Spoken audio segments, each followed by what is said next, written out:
Mr. Brown, can you tell me which file you were connecting on?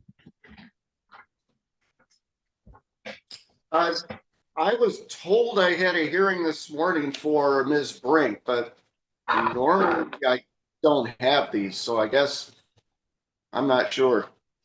Okay. All right, thanks for signing on. Let's just see where we go with this. And I will release you from the courtroom as quickly as I can so you can go on about your day. Thank you, Judge.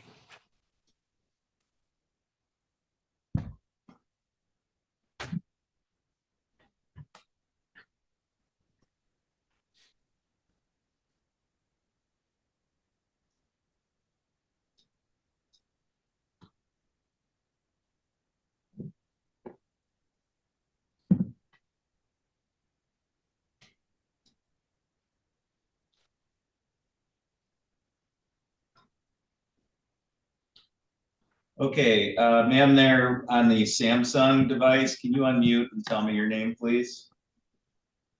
Yes, hi, my name is Irish Nolasco. Okay.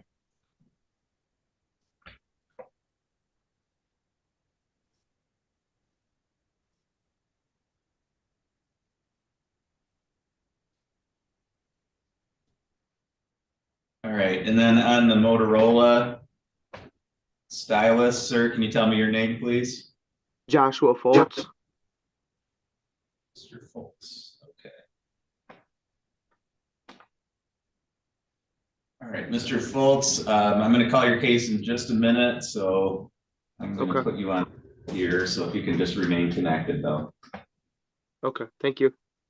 Thank you.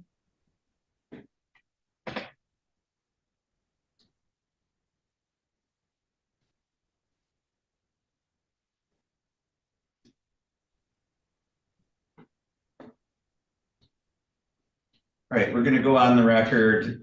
This is Chelsea Brink versus Devin Hildbrandt. This is file number 11-14050. This was set for a contempt hearing today. We do have Mr. Brown present on behalf of Ms. Brink. Ms. Krause is present on behalf of friend of the court. And I see Mr. Hildebrandt is also connected. I do not see Ms. Brink connected. Yeah, she is lodged in the Otsego County Jail still. Oh, she's still currently lodged? Yes, she is going to be sentenced on an underlying misdemeanor matter in maybe 10 days, and she is not going to be bonding out anytime soon. Okay, so in light of that, Ms. Krause, how does the friend of the court want to proceed today? So do you believe that it would be over 60 days in jail then? Because if that would be the case, we would just consider dismissing the show cause in regards to if that's the case. Her next criminal court hearing for sentencing, I believe she'll have at least 40 days in. All right. I guess. Oh, go ahead. I'm sorry. I was just saying, based on that information, it appears that it would be close to the 60 days. So at that time, we would consider just proceeding with the dismissal and then see where things are at. And if needed later, at a later date, move forward again. All right. Do you want me to set this for another hearing next month to see what the status is? Would it be still in front of you, Your Honor, or with Judge Hesslink? Because we could potentially adjourn it out to possibly April 25th in front of Judge Hesslink and go from there. All right. I think given that she's lodged and going to be sentenced here in 10 days, I think moving it out to April makes sense to me to see what her status is at that point. Because obviously, and I'm directing this to Mr. Hildebrandt. Mr. Hildebrandt, you know, when she's lodged in jail, that limits our options in terms of proceeding with contempt from a statutory standpoint. So I think if we set this for hearing in April, that's 2 months. We're going to know at that point what her status is and whether we can proceed with contempt or whether we have to dismiss this one and start a new proceeding based on future failures to pay if that occurs. Do you have any questions about that, Mr. Hildebrandt, at all? No, I understand that you aren't going to get anywhere with her being locked up and whatnot. So I'm all right with setting it out till April or whatever, just as long as it doesn't get swept underneath the table. No, it's definitely not going to get swept underneath the table. We'll keep the feet to the fire, so to speak. So yes, Ms. Kraus, if you can go ahead and set that then in April before Judge Hessling. Thank you. All right, thank you, Mr. Hildbrandt and Mr. Brown. You're both free to disconnect at this time. Thank you. Thank you.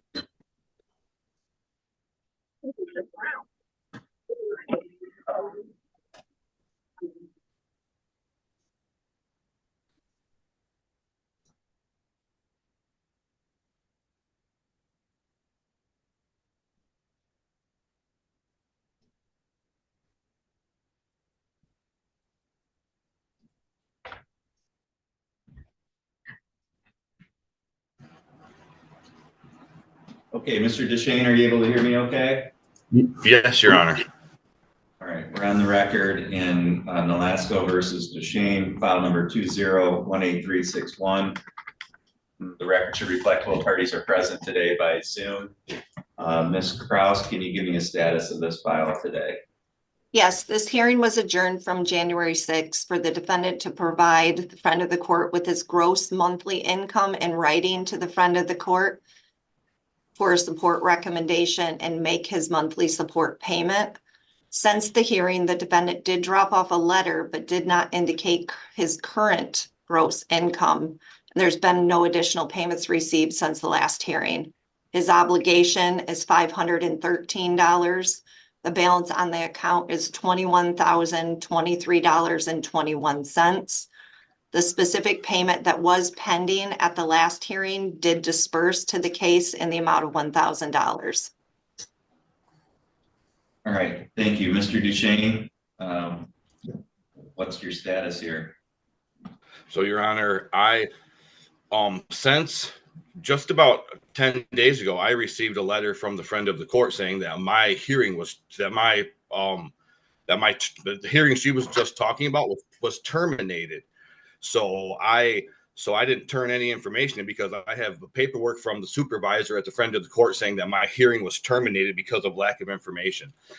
In regards to, and I wish I had that paper here, but she has to have seen it. In the regards to the payment, you told me to make a payment of $513 in 30 days. I should be able to make the payment. I'm finishing a job up tomorrow and I should be able to make that payment this week. I don't have it today. I did make $1,200 or $1,400 worth of payments to all of my child support in the month of January, and I do intend to make those payments this week. I won't have the money until I finish this job, which should be tomorrow, and that's all I have to say, I guess. All right, Ms. Kraus, do you have any information about this letter that he's talking about? I'm looking right now, Your Honor. I have it too. I can find it really quickly, Your Honor.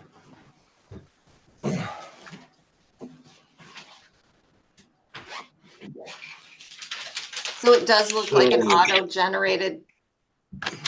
It does appear that an auto-generated letter went out in regards to the termination due to the lack of information, and it would be eligible for review again after March 4th of 2027, unless there's a reasonable change in circumstances.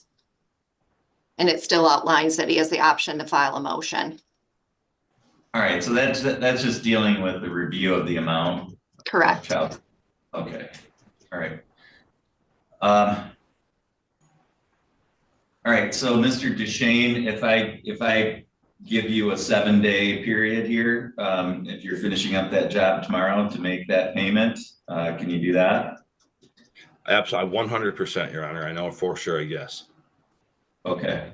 All right. So, for purposes of today's hearing, the court's going to order that you make that payment within the next 7 days. You know, the last hearing, we probably are short of exactly 30 days. And I do believe that's what the court stated on the record the last time. Ms. Kraus, if you can set this again.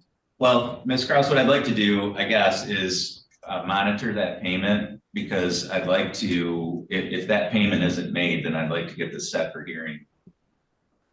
not necessarily on a normal motion day, but as quickly as we can after that 7-day period, if the payment isn't made. Okay, Because I want to make sure that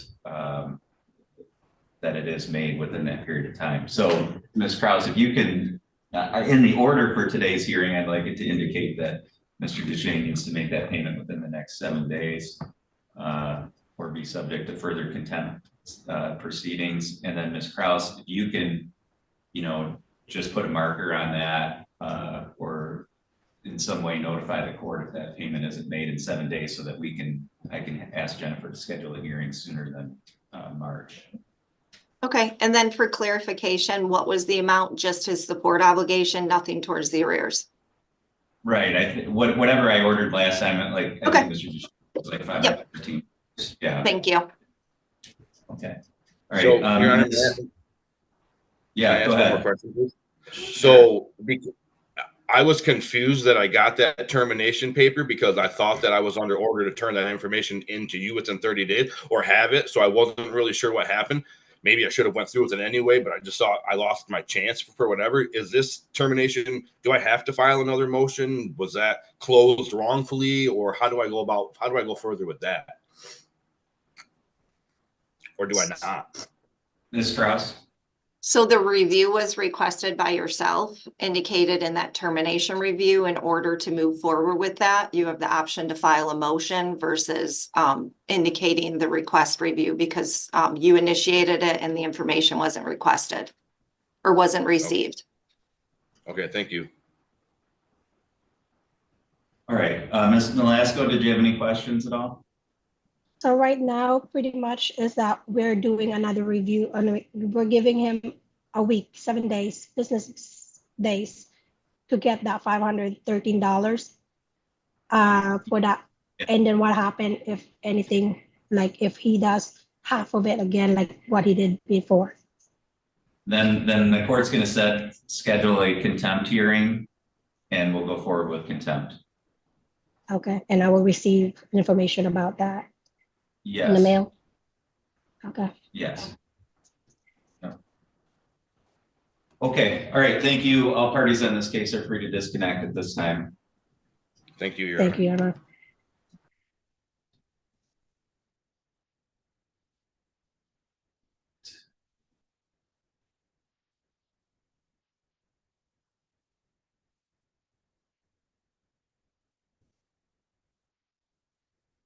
Okay, the next matter is Samantha Johnston versus Joshua Folz, file number 2218934. The record should reflect Mr. Folz is present today by video. Ms. Krause, can you tell me the status of this file today? Yes, a bench warrant was issued on December 2nd, 2024 for the defendant's failure to appear for a show cause hearing. The defendant posted bond with the Otsego County Sheriff's Department on January 3rd.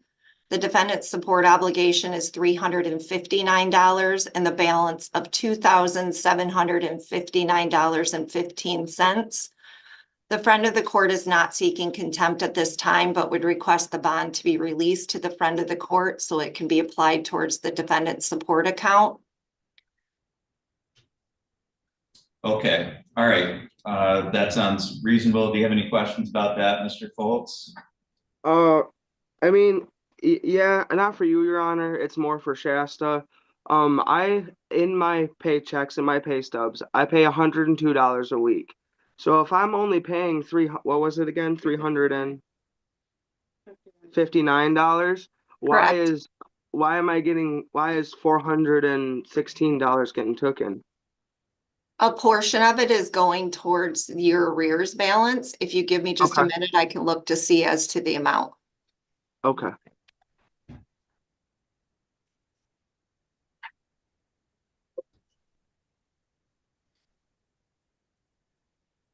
Yes, it appears the remainder is going towards the arrears balance. Once that is paid in full, then it would go to collect that plus service and processing fees. Okay, sounds good.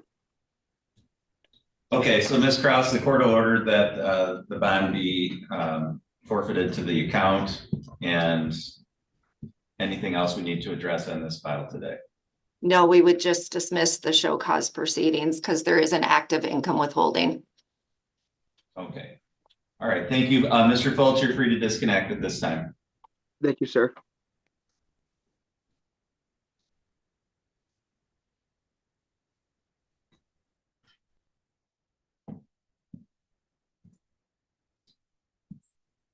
Ms. Kraus, do you have a James Galt on your docket for the show causes today? There was, but it was removed on the 31st due to an income withholding. I believed we had notified the court in regards to the removal. Okay, great, thank you. Yeah, you're welcome.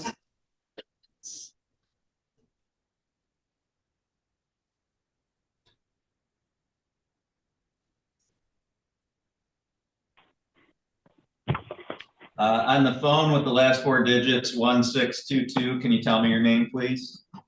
Callan House. Mr. House, okay. Gonna put you on hold for a few minutes here, Mr. House. So just remain on the line, okay? Yes, sir.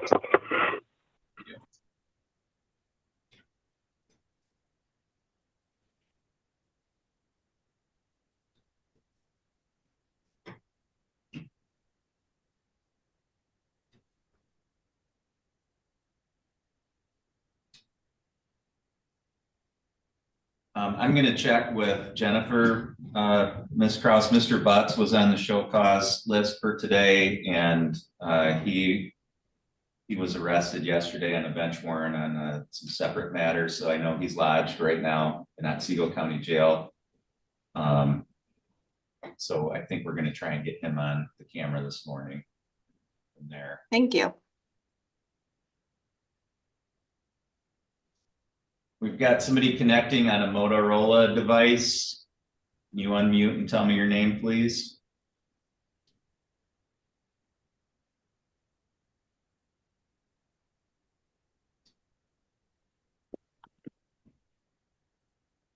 Can you tell me your name, please? Sorry about that, Michael. I think I'm in the wrong. Can you tell me what your name is? Michael. Michael what? Sorry, Michael Fable.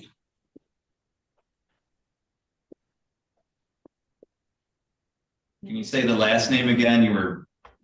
I can't hear you. Sorry, Fable. Michael Fable, okay. You are in the right place. It's gonna be a couple minutes before I call your case, so please just remain connected. And I'll bring you back into the courtroom in just a second, all right? Yes, sir. Thank you. Thank you.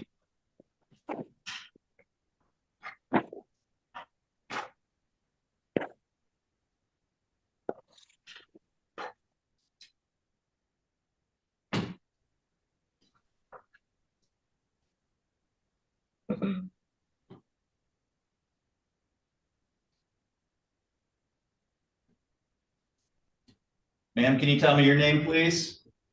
Kara Fable. Ms. Fable, okay.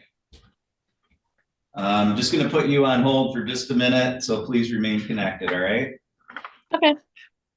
Thank you.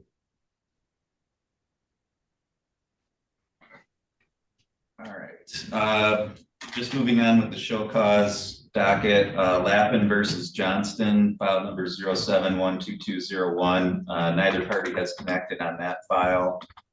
Can you tell me the status of that one, Ms. Kraus? Yes, the plaintiff has a support obligation of $240 and a balance of $828.28. A payment of $152.72 was dispersed to this case in January. There's been no contact with the plaintiff, but this would be her first failure to appear for the case. We would just request to adjourn to March 28th in front of Judge Hassel to monitor continued payments. Okay, we'll adjourn this to March then. Next file, 09-13148, Fiero versus Fiero. Again, neither party has appeared on that file this morning. Can you tell me the status of that?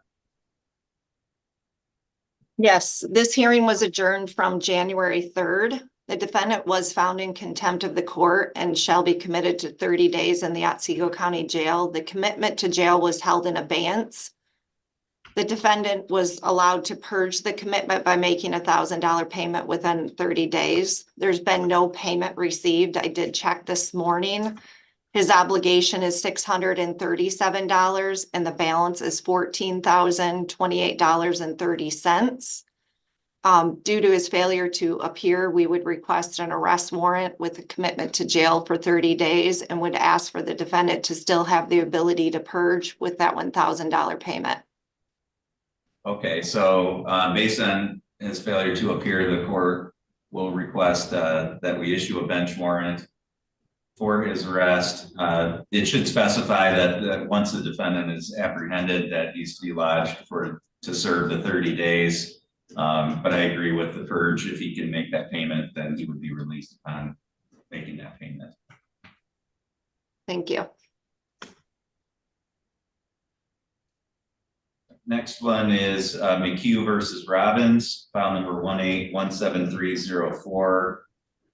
Again, neither party has appeared for that hearing today. Can you tell me the status of that file? Yes, this hearing was adjourned from December 2nd when the defendant failed to appear but was lodged in the Otsego County Jail. The defendant is still lodged in the jail with a scheduled release date of February 16th. Given this information, the friend of the court would request to adjourn in front of Judge Hesslink on March 28th and for the defendant to contact the friend of the court upon release and provide any requested information. Okay, or we'll adopt that recommendation and that will proceed with Mr. Robbins' case in front of Judge Hesslink in March. And then I think we do have Mr. Butts. Mr. Butts, are you able to hear me okay? Yes, sir. Okay, we're on the record in file 2218954, Dowd Inspect versus Butts. The record should reflect Mr. Butts is appearing today by video from Otsego County Jail. Ms. Krause, in light of Mr. Butts being currently lodged, how does friend of the court want to proceed on this file this morning? There was a stipulation to recall a bench warrant that the defendant just signed on January 7th. He had made some payments. Part of that stipulation, though, was for him to make monthly payments of $539. The sum was composed of his monthly obligation plus $169 for past due support. I'm not sure as to what he's being held for. I don't know if it would be appropriate to adjourn it in front of the referee on April 16th to monitor the income withholding. I think, I mean, I'm aware that Mr. Butts, he's going to be before me later today, Mr. Butts, for arraignment on bond violation. But I think that's based on some alleged underlying additional criminal conduct. So I think it would make sense to adjourn this to April to see where his matters stand as to those other issues before we proceed further. So I agree with your recommendation, Ms. Krause. Do you have any questions about that, Mr. Butts? Yes, sir. Okay, so we'll set this before Judge Hesselink in April then for a hearing. Not in front of the referee then? Or no, I'm sorry, referee. Yes. Okay. Yep. I do got one question. I'm sorry. Go ahead. Does that mean you said I'm going back in front of you today, sir? Right. Yeah, we need to schedule an arraignment for you. I think there's a bench warrant for a violation of your bond based on your new charges. All right. Do you know if I'm gonna be able to get out? If not, I just gotta call my boss. I cannot lose my job. Yeah, I mean, we'll address that. We'll address that at your hearing. When the time comes, yes, sir. But it'll be today for sure. All right, thank you. In your honor, Yep. would it be possible to also indicate that Mr. Butts contact the friend of the court when he's released so we can just get an update in regards to the statuses of employment? Yeah, Mr. Butts, just make sure you do that if you release, okay? Contact friend of the court. Yes, sir. Okay. All right, thank you. We're going to disconnect for now with the jail. Thank you. All right, and I didn't have anything else for show causes. Ms. Kraus, did you? I do not. If it's all right with you, I'll just stay connected in case there's any questions in regards to the upcoming hearings. No, that would be great. Thank you. Thank you.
Okay, Mr. Shaw, are you able to hear me okay?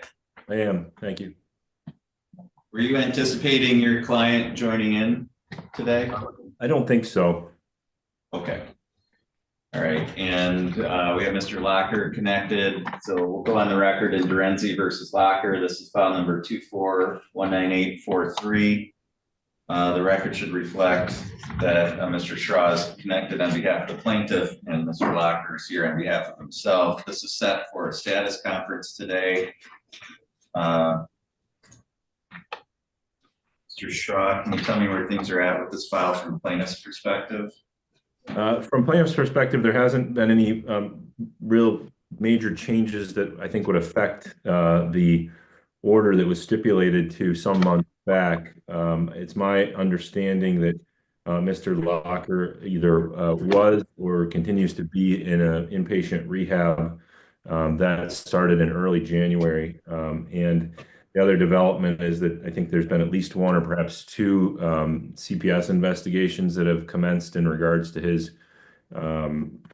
children. So those are the two changes, but I don't know that that really requires a modification of the order that's currently in existence. I think it adequately takes into account the best interests of the child. All right, so from your standpoint, going forward, we don't need to set further hearings before this court? Not for the time being. Okay, Mr. Locker, what's your view on this? I have the same view. Obviously I have some struggles that I'm trying to take care of, and I wanted to apologize for my clothing. I've been here a little over 30 days now. I'm in a rehab center downstate, and I didn't bring any proper court attire. I apologize for that. All right, thank you for saying that. I appreciate that. All right, then the court's just going to order that the present order remain in place for the time being, and the court won't schedule any further hearings going forward. Mr. Shaw, anything else I can address for your side today? No, Your Honor. Mr. Locker, anything further for you? No, Your Honor. Okay, thank you. You're both free to disconnect. All right, thank you, Your Honor. Bye.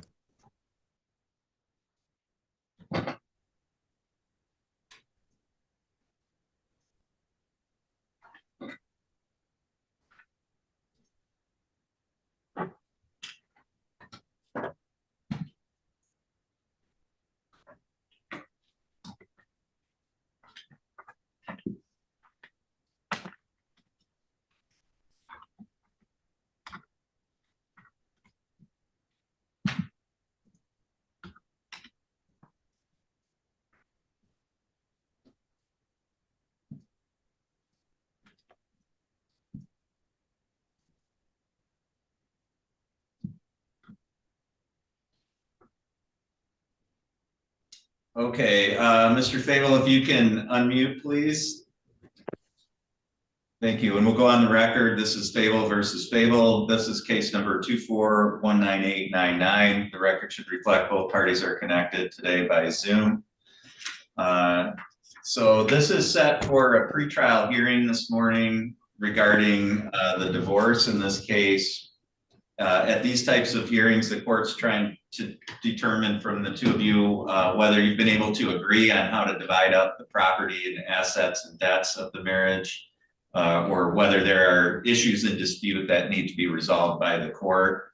Mr. Fable, you're the plaintiff in this case. Can you tell me whether you've been able to reach any agreements with Ms. Fable about those things? Yeah, we pretty much agreed on splitting of everything. Okay, and Ms. Fable, do you agree with that? Yes. Okay. All right, so just looking at your file, this was filed near the end of October. As you both may be aware, when there's minor children involved in the divorce, there's a 6-month waiting period before the court can finalize the divorce. So we're almost 4 months in at this point. So because there are no disputes, I can set this for a final hearing to finalize the divorce right at the close of that 6-month period.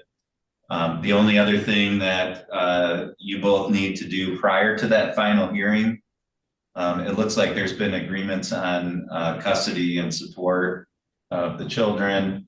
So you'll need to get a form called the judgment of divorce. And that's a form that you can get in wherever you found or got your forms to file for the divorce. But again, that's called the judgment of divorce, and I'll need you to fill that out and submit that to the court prior to that final hearing date. And then you'll also need to get that approved by the friend of the court and get a final support order from the friend of the court, and submit all of those things prior to that final hearing date. If I have all those documents, then I can finalize the divorce on that date. Mr. Fable, do you have any questions about that? Yes, sir. We actually have the judgment of divorce paperwork filled out and everything. We're just having issues on where to turn it in at. Because I tried turning it in to the front of the court, and they said they don't take it. I tried turning it into the clerk's office, and they said they don't take it. Okay, the clerk's office should take it. There might have been some miscommunication there, but that is where you would need to turn it in, here at the clerk's office at the courthouse downtown, the county clerk's office. It needs to be approved by front of the court too. And you need to get it, you do need to get it approved by the friend of the court first. Now, how would I go about doing that? That would be, that's when you would need to go to the friend of the court office, bring in the judgment with you and say, we've got this all filled out. We need to get this approved by friend of the court. They should take a look at it, let you know if there's anything that needs to be corrected. And then they'll approve it, and then you take it to the clerk's office downtown. Absolutely. Okay. Yeah. So it's kind of a 2-step process. Okay. Okay. Yep. Ms. Fable, did you have any questions at all? Nope. Okay. All right. So the court will send out the notice of the date and time of that final hearing. It'll be by Zoom, just like we're doing today. and you're both free to disconnect at this time. Thank you.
Okay, looks like we have the parties connected. We'll go on the record. This is file number 1917682, Shackleford versus Sanchez. Both parties are connected by Zoom video. This was set as a review hearing today. Previously, back in August, the court had issued an order for some parenting time for Mr. Sanchez. And then set this as a review hearing to monitor the progress of that. Mr. Sanchez, can you tell me how things have gone over the last 6 months from your standpoint? For the most part, pretty well. For the first maybe about 4 months, we were talking a couple times a week, a video chat for about an hour, and probably about the last months, it dropped down to once a week, and he and I came to the understanding that there's only so much we can talk about, and some points in time there would be just some quiet periods where conversing on the phone, well, not conversing despite the quiet periods. So and I just came to the agreement, I'll send him a text the night before, and if he's available to to speak, then I'll give him a call. But he's a teenager, he'll be 16 here, so he's got friends and hobbies, and I don't want to keep him from what he's interested in. So other than that, I'll give him a text and see if he's available, and if he is, he and I will converse. And other than that, everything I would say everything's been going pretty smooth. I talk to him every week, and if it's not via video, it's a text message or just seeing what he's up to. But other than that, good, sir. In my opinion, good. Okay, and would you like this arrangement to continue going forward here? I'd like to see my son. He's about to be 16 and only been able to really spend 9 months of his life with him. But yes, please, sure. Okay. All right, Ms. Shackleford. First of all, you know what, Ms. Shackleford? This is a hearing between parents. It's really not. Is this your son that's with you there? Yes, Your Honor. I wasn't sure if he was supposed to attend or not, so I just had him sit here with me. Yeah. So if we need the child to attend, then the court will specify that. But otherwise, it's really not appropriate for him to hear these discussions. Okay. So I'm going to ask you to have him leave the room. Okay. Thank you. So Ms. Shackleford, what's your position on this? As far as the whole contact has been going? Yes. I think it's been going well. When we first received the letter to set this up, I contacted Mr. Sanchez and set up to figure out what day would work best with him, and we agreed that Tuesdays and Thursdays would be best. He had Isaac's phone number, so they just kind of did their thing, and I leave them alone for the hour that they're, FaceTiming or chatting. And Isaac said it's been going pretty good. There's been a few times where he was supposed to call and, life came up, which is fine. But he really doesn't tell me much outside of, oh, I talked to my dad. He's a teenager and barely speaks to me. Okay. All right. So, the whole idea of setting up this kind of arrangement in August was to open up some avenues for Mr. Sanchez to have contact with Isaac to try and develop a relationship. Obviously, you've heard Mr. Sanchez would like to have an opportunity to, have some in-person visits with Isaac, and that's certainly something that the court contemplated coming out of the last hearing. So I think what my position is for right now is to continue the virtual contact.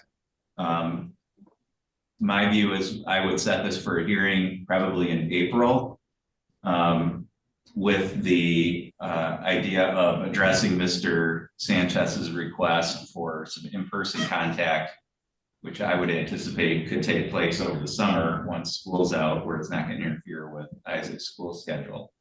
So that would be my intention going forward, is to set this for a hearing in April, to see if the parties can agree on some type of in-person visitation for the summertime. And if you can't agree, then the court would have to make some decisions and take some testimony to see where the objection is and whether it's an objection that would warrant prohibiting the contact.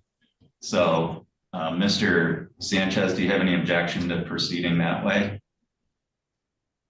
No, not at all. I'm grateful to hear that. Oh. All right, Ms. Shackleford, do you have any objection No, to not that at all. process? Okay. All right, so the court will set that up. That'll be a Zoom hearing like we're doing today. I think for that hearing, that is the type of hearing where the court may want to have a discussion with Isaac. So if you can have him available, and it wouldn't be for the entire hearing, it would just be for a period of time if I had questions that I wanted to address to Isaac about his view, because he is of the age, I think, now where he could express some reasonable preferences that the court would take into account.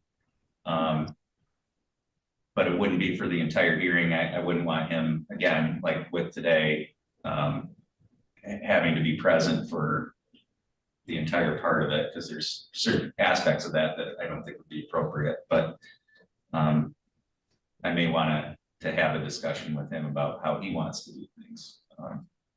So the court will send out notice of the date and time of that hearing. Again, that'll be by Zoom as we're doing today. Mr. Sanchez, anything else that you wanted to address while we're on the record here today? Yes, sir. I was just wondering, the child support, the amount of child support that I pay, is that an issue that I can address here today? That's not something we would do on the record here today. If you had questions about that, you should call the friend of the court office here in Gaylord, and they can answer any questions you have about child support and address whatever your concerns are. Well, I guess I do have another question. Currently online, would I be able to ask her if that's possible? I mean, as parties agree, correct? In front of you and Miss, when you say her, you mean Miss Shackleford? Sir, my apologies. I should have. Yes, sir. Yeah, okay. So the two of you are free to reach whatever agreements you want. I'm only involved in this because there haven't been agreements that have been followed in the past. So to the extent that the two of you are able to agree on things, from my standpoint, that's best for your child. It's best for the whole circumstance. The only reason why the court's involved is because there's been issues. I'm perfectly happy to put in place anything that the two of you want to agree on and not be involved in it. All right, so are you saying I'm free to ask this question? That's a discussion that I think you and Ms. Shackleford should have, not on the record here. That's something the two of you need to talk about in private between the two of you. Yes, sir. Understood. Okay. Yep. Thank you so very much. I appreciate it. I'm extremely grateful. Thank you. Okay, all right. Ms. Shackleford, did you have any other questions? No, sir. Okay, thank you. That's all for today. The court will send out notice of the date and time of that hearing in April. If the two of you talk between now and then and you're able to reach some type of agreement, just submit that to the court in writing. And if we don't need that hearing in April, then we don't need to have it, but it'll be there if we need it. Excellent. Right. Thank you. Thank you. All right, you're both free to disconnect. You have a good day, sir. Thank you so very much. Thank you.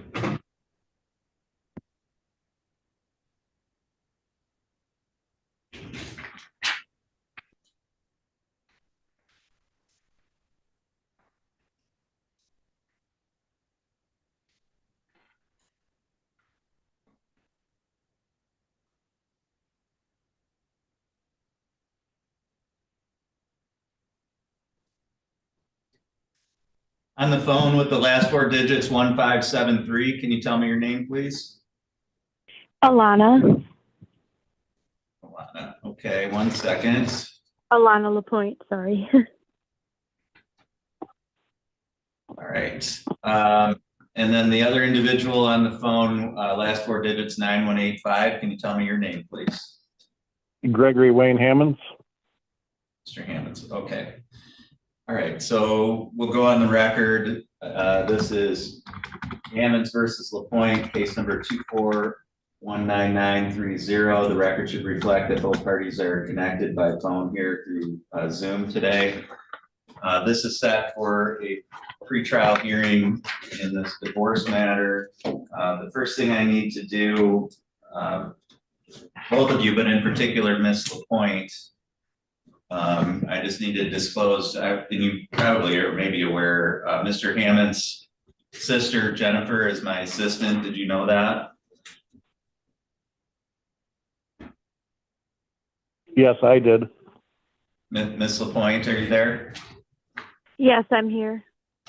Okay, did you hear what I just said? Yes. Okay, were you aware of that before today's hearing? Yes. Okay. If you wanted to request a different judge to hear this case because of that relationship, that's not something that anybody would hold against you, and you'd be perfectly within your rights to request that. Do you have any concerns about that? And did you want to ask to have a different judge hear this case? It's fine with me. It doesn't bother me. Okay. Mr. Hammonds, do you have any objection to me presiding over this case? No, I do not. Okay. And my understanding, and Mr. Hammonds, you're the plaintiff, so I'm going to ask you first. My understanding is that the two of you have reached an agreement and there isn't anything really in dispute. Is that correct? Correct. Correct. Okay. Ms. Lapointe, you agree with that? Yes. Okay. And Mr. Hammonds, did you want to finalize the divorce today? Yes, I would. Ms. Lapointe, is that how you wanted to proceed as well? Yes, sir. Okay. I'm going to ask both of you to raise your right hands. Since I can't see you both, I'm going to ask that you both tell me once your right hands are raised. So please raise your right hands. Right hands raised. Right hands raised. Thank you. Do you both solemnly swear or affirm the testimony you're about to give will be the truth, the whole truth, and nothing but the truth, so help you God? Yes. Yes. Okay, thank you. You can both lower your hands. I'm going to ask some questions of both of you. The questions that I'm going to be asking are those that I'm required to ask to establish the grounds for divorce under Michigan law. Mr. Hammonds, because you're the party that filed for divorce in this case, most of my questions are going to be for you. First of all, you did file for divorce and you signed that complaint. Is that true? Correct. At the time that you signed that complaint, had you been a resident of the state of Michigan for at least 180 days? Correct. Yes, I was. Had you been a resident of Otsego County for at least 10 days? Yes. In the complaint for divorce, there's a statement that indicates that there's been a breakdown of your marriage relationship such that the objects of matrimony have been destroyed and there remain no reasonable likelihood that the marriage could be preserved. Was that true when you filed the complaint? Yes. Does that remain true today? Yes. Are there any children under the age of 18 that were born to or adopted by you during the marriage? No. Under the divorce, you would not be receiving any alimony or spousal support. You understand that you would be waiving that forever and that you would not be able to come back later and ask the court for that. Correct. And you and Ms. Lapointe have already divided up all the personal property and debts between the two of you. Is that correct? Correct. And you and Ms. Lapointe don't own any real estate or real property together. Is that correct? Correct. We do not own anything together. All right. Ms. Lapointe, have you heard all the questions that I asked Mr. Hammonds? Yes, sir. And did you hear all the answers that he gave? Yes, I did. Do you have any reason to believe that any of the answers he gave were untrue? No, sir. Are you currently pregnant? No. You understand that under this judgment of divorce, you also will not be receiving any alimony or spousal support. You understand that you would be waiving that forever and that you would not be able to come back later and ask the court for that. Yes, sir. All right. Thank you. The court finds that the statutory grounds for divorce have been met by the testimony of both the parties. The court will grant the divorce. I'm signing that judgment with today's date, so the divorce is final as of today. If either of you needs copies of the judgment for your records, you can get that here at the clerk's office in Gaylord. Mr. Hammonds, did you have any questions at all? I did not. Ms. Lapointe, did you have any questions? No, sir. Okay, thank you. That's all for today, and you're both free to disconnect at this time. Thank you. Thank you.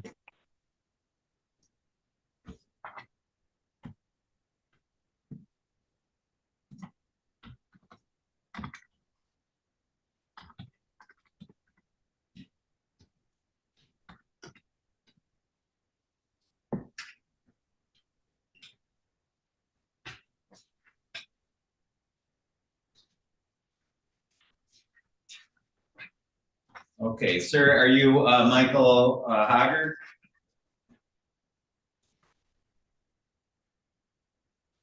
Sorry, I just need you to unmute. There we go.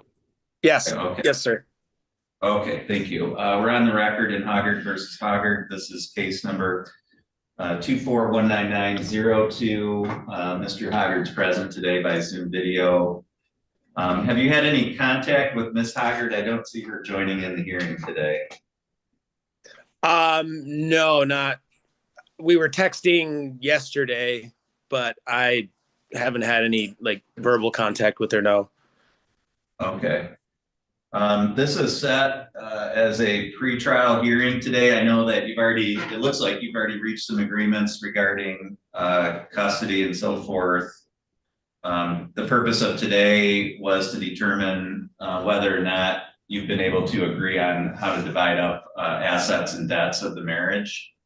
Or whether there were items in dispute that the court would need to resolve. From your standpoint, can you tell me where that stands?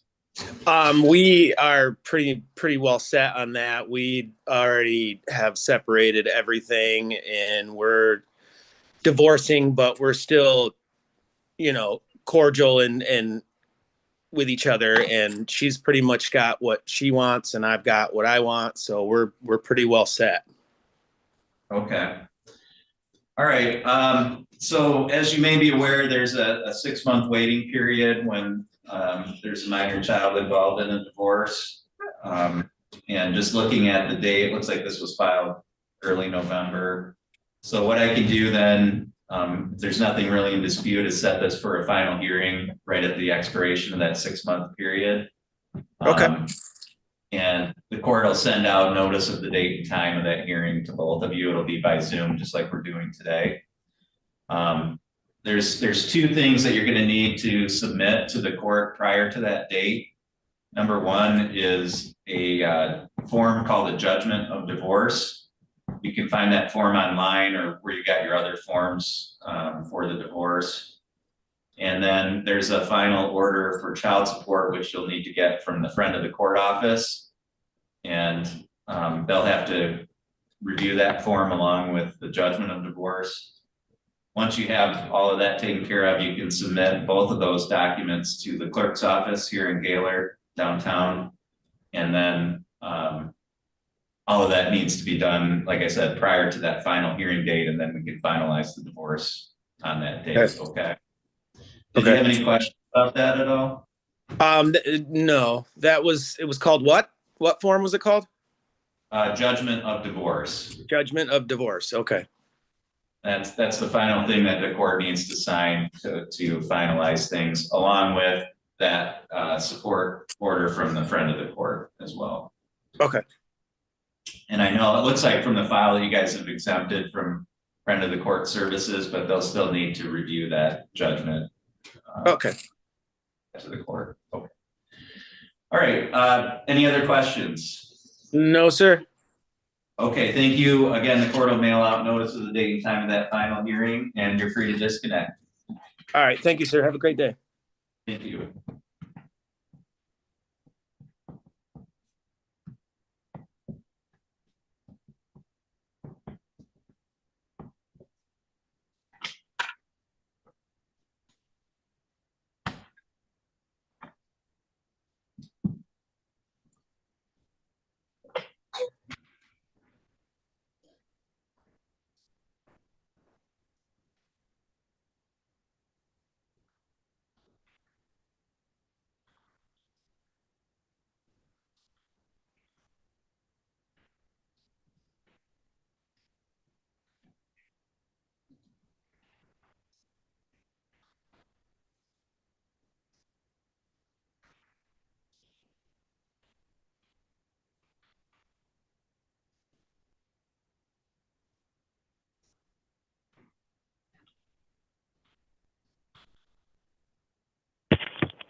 All right.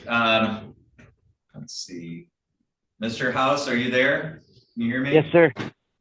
All right. And Ms. House, is that you there? You need to unmute Ms. House, please.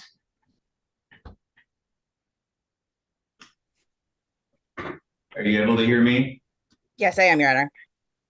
Okay, we're on the record in House versus House, case number 2419615. The record should reflect both parties are present today by Zoom video.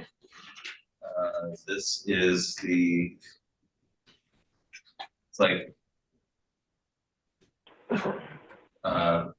was set as a final hearing. The parties were to submit the judgment of divorce prior to the hearing date. I see that they have not done that. Mr. House, what's going on from the standpoint? I turned that in on October 26th, sir.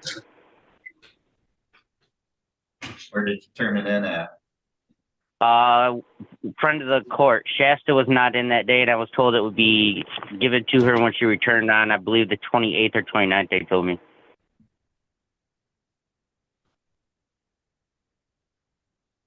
Okay, did you submit that to the clerk's office here downtown at the courthouse? What's that, sir? You did not submit it to the clerk's office here downtown? No, I submitted it with Shasta there. She said that to get it to her.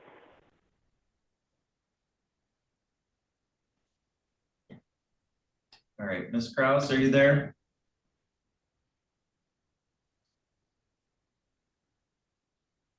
Can you tell me if you guys have received anything? I'm reviewing notes. Give me just 1 minute, please. Sure.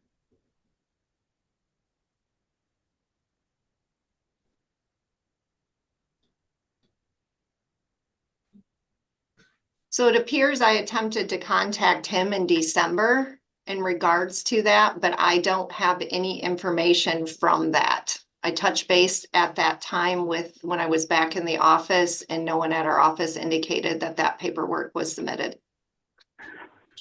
Okay. I did leave him a back message, but he did not return my call.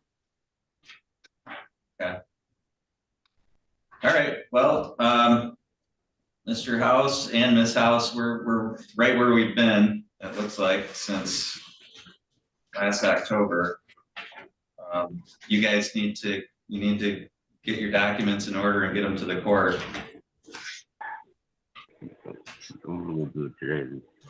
Because otherwise we're not gonna be able to finalize this divorce. Can I come up and turn them in today then? Again? That'd be great, yes, absolutely. All right, thank you. Okay, I'm gonna set this for one more hearing next month. If we haven't got the documents in order, then the court's just gonna dismiss this case, because this is the fourth hearing that we've set now based on my records, and I'm not gonna keep setting hearing and wasting everybody's time, including your time. So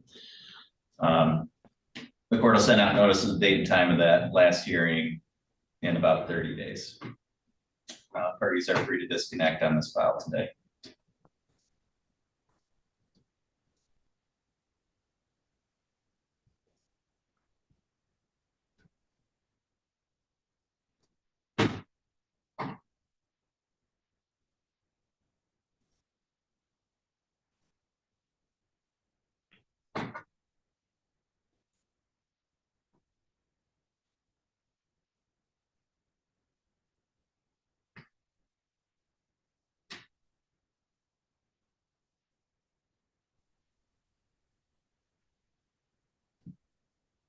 I also did email Tyler a reminder of this and a copy of the Zoom instructions just in case.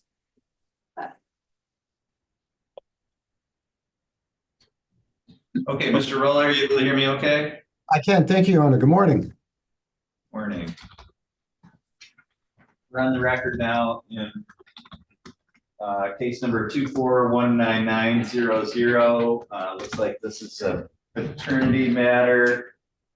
And this was set for a hearing of, I believe, a judgment affiliation. Is that correct, Mr. Rowland? Yeah, it's a default judgment of affiliation because the court already previously made a finding that he's the father. And we have a copy of that in the court file already based upon testimony from the biological mother that Mr. Pickering was the putative father. Court entered an order was entered back in December of last year as to that. This is to complete the paperwork now for this file. So that way, this is a third party situation, Judge, where the child is not placed with either of the parents, either of the biological parents. All right, and it looks like Mr. Pickering was provided notice of the date and time of today's hearing, which was 10 o'clock. It's now 10:05, and he has not appeared. So from your standpoint, is there any reason why the court shouldn't enter this order today? No, Your Honor. In fact, we would have been surprised that he appeared. He hasn't exactly been cooperative. Okay. All right, so I reviewed the file. I do find it would be appropriate to enter that order at this time. People did submit a proposed order that I've signed. Anything else that I can address today on this? I'm sorry, I didn't mean to interrupt, Judge. I thought you were done. Not in this file. Thank you. Okay, thank you. That's all for today, and you're free to disconnect at this time. And we do have another hearing later this morning then too, and I'll be back for that, Judge. Okay, sounds good. Thank you. Thank you.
Okay, looks like we've got both parties connected. We'll go on the record in Morrison versus Morrison. This is file number 2319363.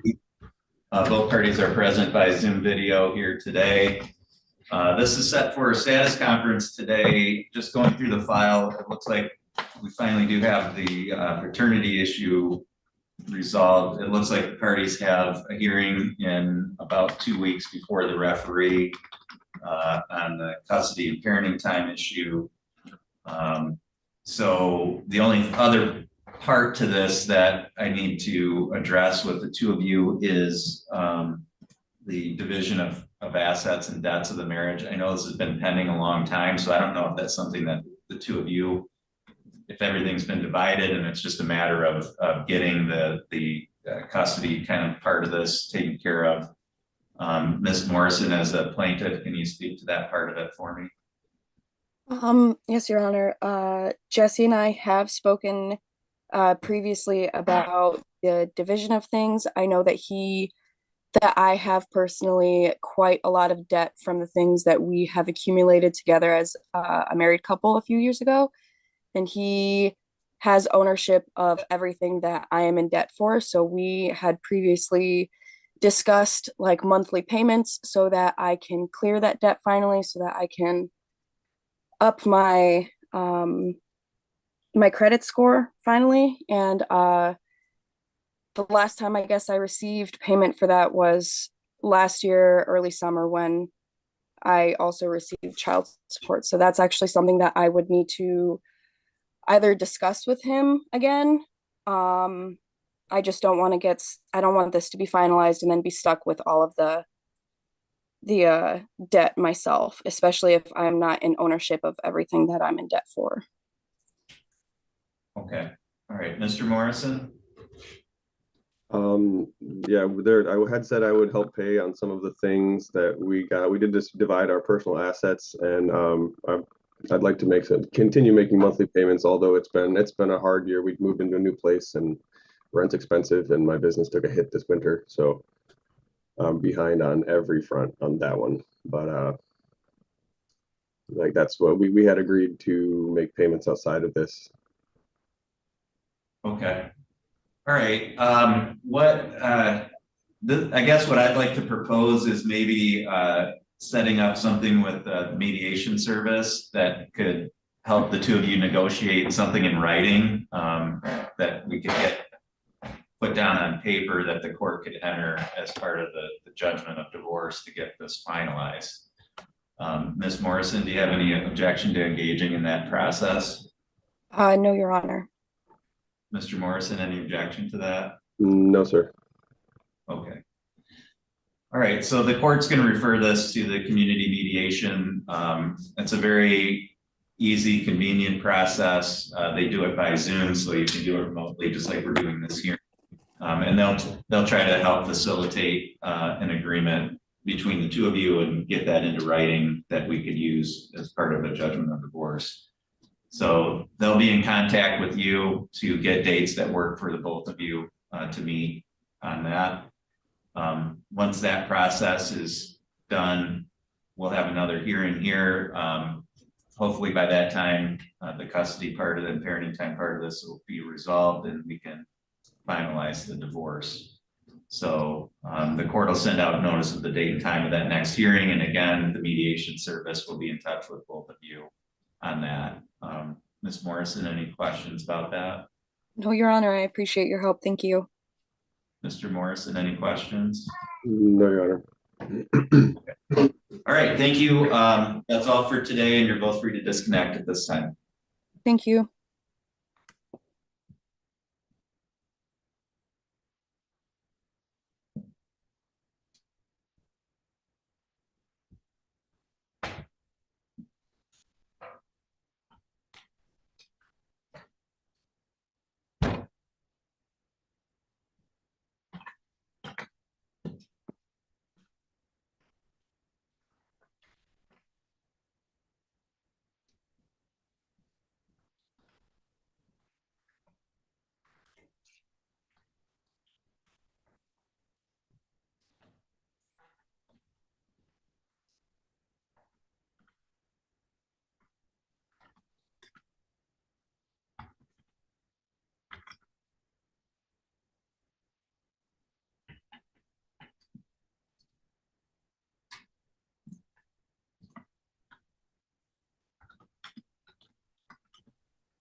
Sir, can you tell me your name, please?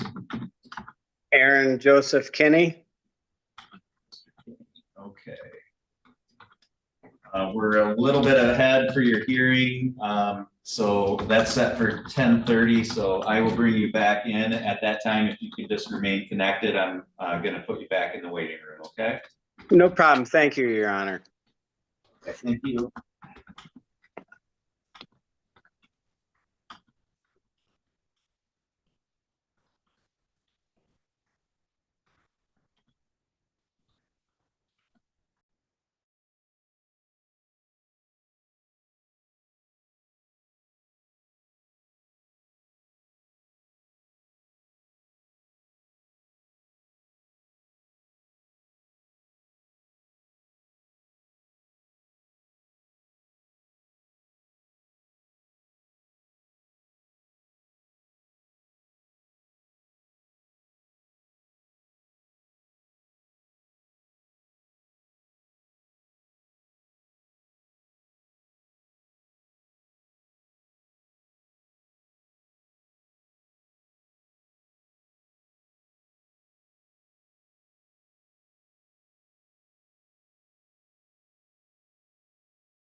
Ma'am, can you unmute, please?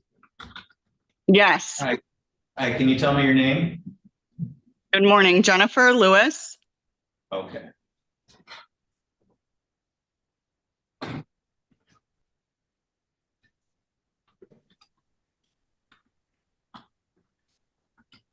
Okay, we have both parties connected in Lewis versus Kinney. This is file number 09-13099. Again, both parties are connected by Zoom video today. This is set for a hearing today. It looks like there was a child support recommendation made. It's like back in October, which Ms. Lewis you objected to. So then there was a hearing in November, at which it looks like the referee found that the recommendation was appropriate, and then you filed this objection today. Is that correct? That is correct. Okay, can you, I mean, I was reading through the file. Can you kind of just explain to me in your own words where you think the mistake is here?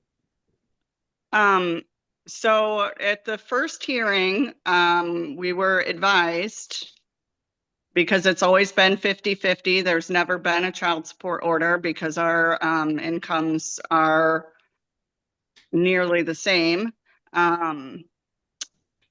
And we were advised, because I was getting food assistance, that dropping the food assistance would probably get rid of the child support order. So I did that. And the following hearing that we had, I made that change. Mr. Kinney, I'll give you a chance to speak, okay? Please don't. Yeah, all right, go ahead, Ms. Lewis. So I had made that change, and then at the following hearing, it was still kept the same. There was no change made, even though I had made the change that I was advised to do. And also, it's like one hand doesn't know what the other's doing, because I'm being told that food assistance doesn't affect child support via friend of the court, and DHS was saying it does. So I'm just trying to figure out what it is that's affecting this new child support order, as there hasn't been one since the case was settled. Okay, what's your position on what it should be? You're saying that neither side should be paying support to the other. Is that what you're saying? Correct. That's how it's always been. So I'm not sure why it changed all of a sudden, because I was receiving food assistance, and you know, the kids have had Medicaid since the day they were born.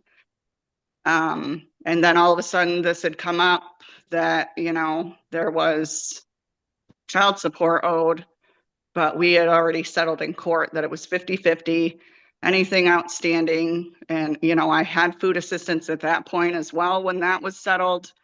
And so it never came up. So just kind of miffed by why it's a thing now, I guess, when really nothing has changed. Okay. All right, Mr. Kinney. Yes, sir. I agree with her objection. You know, her and I have 5 beautiful children together, and us as co-parenting as good as we do everything we can for these children, being that, you know, my eldest is 18 and my next is 16 and 14, and then we have a 8 and 9-year-old as well. So it's, you know, tough raising these kids in these times, and it costs us both a lot of money to parent our children. And as Jennifer was stating, you know, back when this review was done, she was $2,641 a month. And at that time, my Social Security disability, I was $2,861 a month. You know, so there was a couple $100 difference in our wages then. since then, our eldest daughter, I guess I should say, has turned 18, and my Social Security max benefit that I receive, I lose $202 a month. So that's $2,424 less a year. That puts my wage at $2,659 a month and hers at $2,641 for a difference of $18. And with that being said, with the times and inflation and everything the way it is, I struggle to make it through the month for these kids and myself to just live, any bit standard life. These kids have cell phones that I pay for, and food alone costs me every bit of $1,050 to $1,100 a month. And I get no food assistance or anything of that nature. This is my only income. To stress it for child support payment, I had to borrow $250 off my mom this month just to finish making groceries. I have my kids every other week, and we only live a mile or so apart. But that's what it took for me to get groceries this month. And this is a payment that, I can't afford, nor do I want to fall behind on with the court systems. I do what I do. I'm a real father. I take care of my kids. I go to all their sporting events and do all their things. And I can't afford it. That's my stance on it, Your Honor. All right. Okay. We're only $18 a month apart in wages right now. Okay. Ms. Kraus, was there anything that you can add to this? The information that I have is in regards to there's no, on the objected recommendation, support's not being paid to either party. It's repayment of a medical grant. In regards to the state assistance portion of it, it's any state assistance, regardless if it's food assistance or medical. If the parties are able to no longer receive that and provide proof, that would be the difference. I All right. no longer receive food assistance, and the children have always had medical assistance.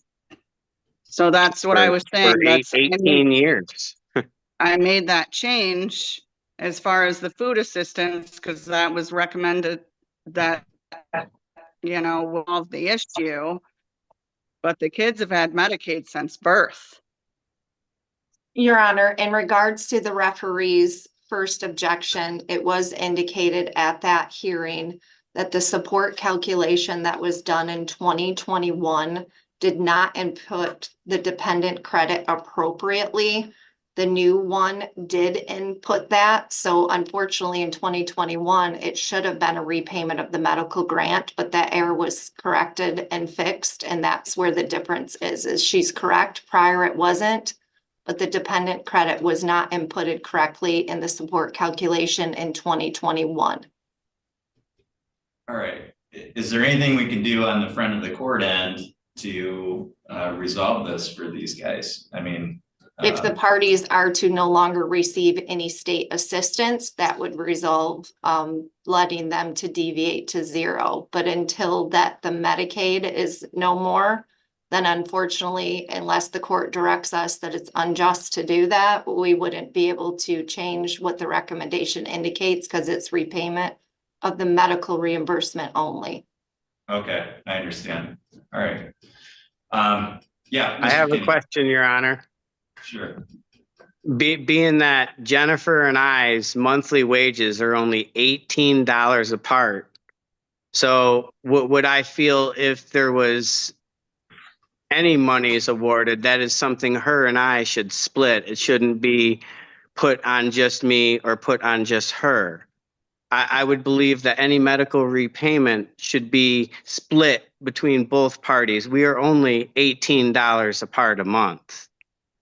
Right. So if there is anything that neither of us can afford at this particular time in our lives, right, it should be paid by both parties. Yeah. Okay.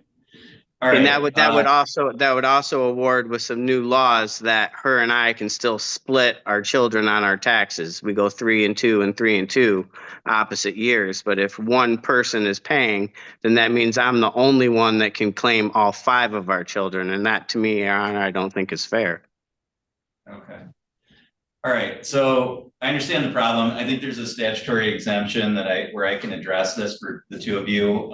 It's going to require me to issue a written order, which I'm going to do. And that'll be provided to both of you and to the friend of the court. That should resolve this issue between the two of you because number one, I think from a practical standpoint, I understand what you're saying and I think it makes sense. And number two, from an income standpoint, if you're $18 apart, regardless of, and I understand there's some overriding statutory schemes here that the two of you are just in a bad place because of the circumstances. There's no statutory scheme that can perfectly fit every situation. And this is one of those where the two of you, I think, based on the circumstances, should be relieved from that. So the court's going to issue a written order. It should address the concerns of the parties. If you do have issues following that, then touch base with Ms. Krause at front of the court, but this should resolve the issue so that what you're both concerned about, but what you've stated, Mr. Kinney, is not going to be an issue going forward. So the court will get that out here in the next couple days and we'll go from there. Well, thank you, sir, Your Honor. Yeah. Thank you, Your Honor. All right, thank you. That's all for today, and you're both free to disconnect at this time. All righty. Thank you for the time, Your Honor.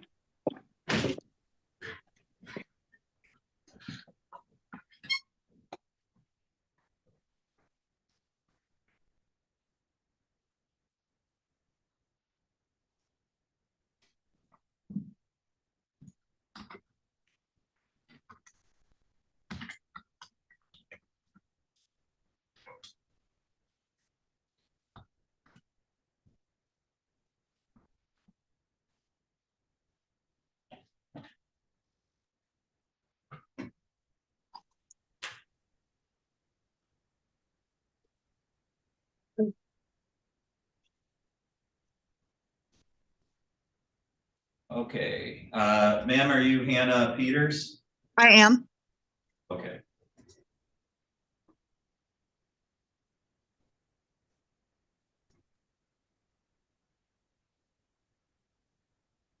Okay, on the Samsung device, ma'am, can you tell me your name, please?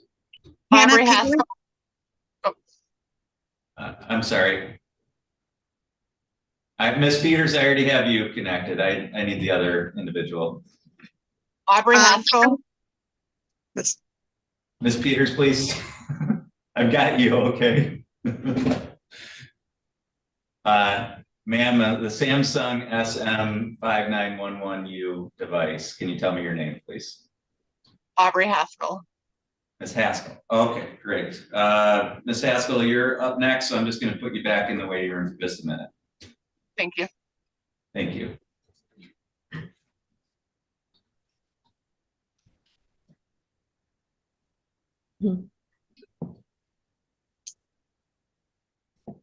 Okay, all right, Ms. Peters, your case. This is Peters versus Peters, file number 2419704. The record should reflect that plaintiff Hannah Peters is present today by Zoom video. This matter was set for hearing at 10:30. It's now 10:44. I do not see Mr. Peters connected. This was set for a status conference in this case today.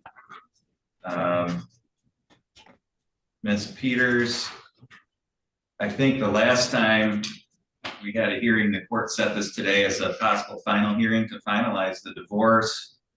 And it looks like the parties were to submit final documents if they were ready to finalize things. Can you tell me what the status is from your standpoint here? Yes, I do have the judgment of divorce in at front of the court. They have not signed off on it yet. That was last week. So I was waiting on that. I'm not sure where he is. I did get a hold of him, but he didn't respond. So I'm not really sure where he is on that. Okay. Ms. Krause, anything that you wanted to add on this one? Yes, the plaintiff did drop off the paperwork actually on Friday at 4:18. Under quick review of it, it doesn't appear that there is proper provisions, so there will be changes that would need to be done before we would be able to sign off. Okay. Does she just need to contact your Her office, case- Miss? Yep, case manager, I will get the file after this hearing is done to her, so she hopefully, maybe by the end of day or first of tomorrow, because this was just a quick review of it, so she could be more definite in regards to what would be needed. Okay. All right, so Ms. Peters, contact your caseworker at front of the court, because it sounds like there's a couple things they may need to address with regard to your documents. And then once you've got that approved, then you need to turn that into the clerk's office here in downtown Gaylord, okay? Okay. Then the court will set this for a final hearing. That'll be in about 30 days. Do you have any questions, Ms. Peters, at all? I do not. Okay. All right, thank you. That's all for today. You're free to disconnect at this time. Thank you.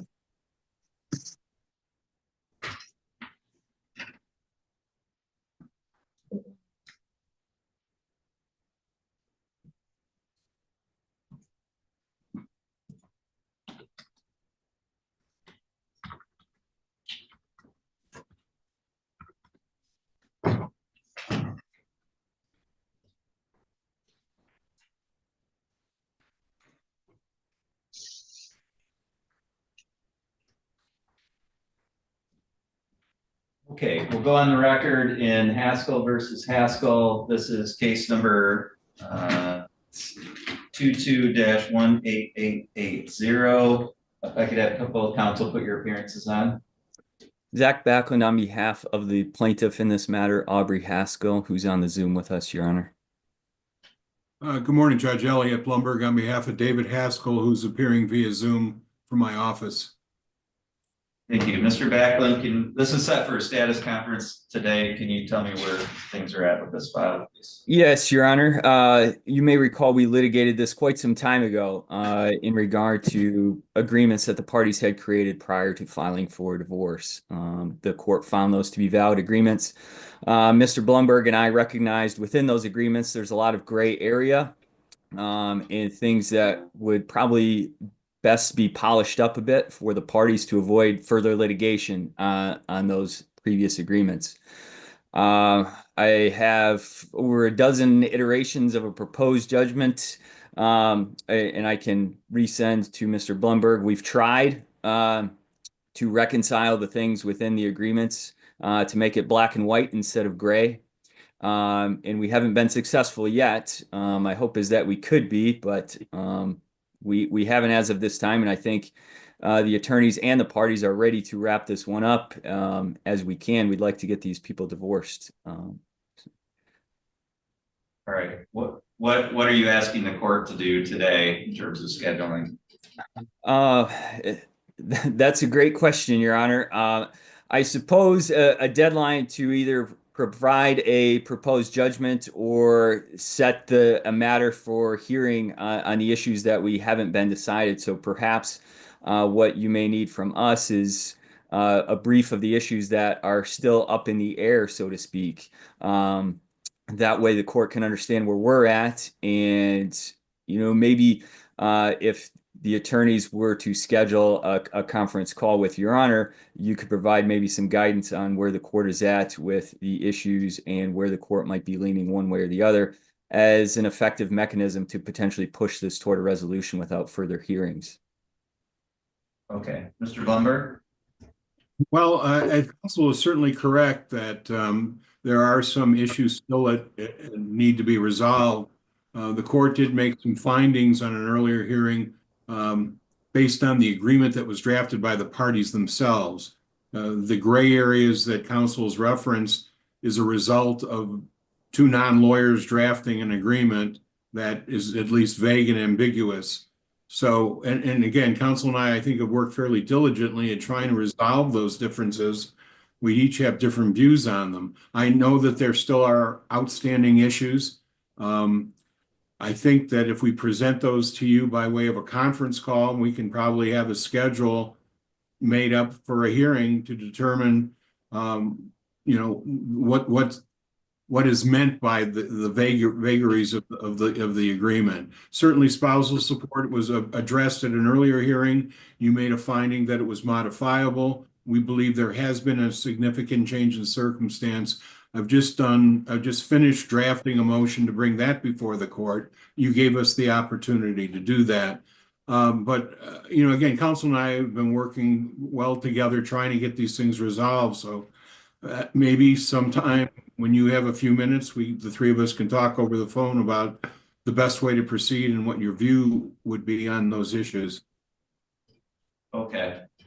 So I guess here's what I would suggest based on what the two of you are indicating. I think what we should do is set this up as, and we don't really do this very much anymore. I think it used to be done much more frequently, but kind of like a settlement conference type of arrangement, where the two of you would submit to me kind of in writing your view of the issues and your proposals for addressing those issues. We can do it by Zoom. It doesn't have to be in person, where the three of us can have some off the record discussions once I've had a chance to review your written submissions. If your clients are available, by Zoom or at your offices, where we can have discussions with them as well, off the record. I think that might be a good way to go forward. So I'm going to set this up and I'm going to set aside like an hour maybe for us to do that. And I mean, do you guys think that would be enough time, or should I set this? If you had 2 hours, I would think that would probably be better. But if we'll take whatever you have available, Judge. I'll second that, Your Honor. Yeah, we'll take what we can get. 2 hours would be better than one, I think. But if by way of economy of everybody's time here, whatever's available for the court. All right, so we'll set it for a 2-hour settlement conference by Zoom. I will send out the notice of the date and time of that, and then I'll put in the order that once we have that date, if you both can submit to me your written, again, just a statement of what you view the issues are and your proposal for resolving it 7 days prior to that settlement conference date, so that I can look at where, I can come into that knowing where we're all at, and I think that'll help speed things up too. And if we can get it resolved at that time, then that's great. And if not, then we can decide how we'll go forward from there. Any objection to that, Mr. Backlund? No objection, Your Honor. Thank you. Mr. Blumberg? No, Judge, that would be great. Thank you. Okay. All right. We'll send out the notice of date and time of that. I'll also send out a status conference order, just reflecting that the court's asking the parties to submit those written submissions 7 days prior to the conference. And we'll go from there. Thank you. Everybody's free to disconnect on this file. Thank you, Your Honor. I'll be in touch. You can hear Wendy to send Emily, and she's in the waiting room, or maybe she's getting her.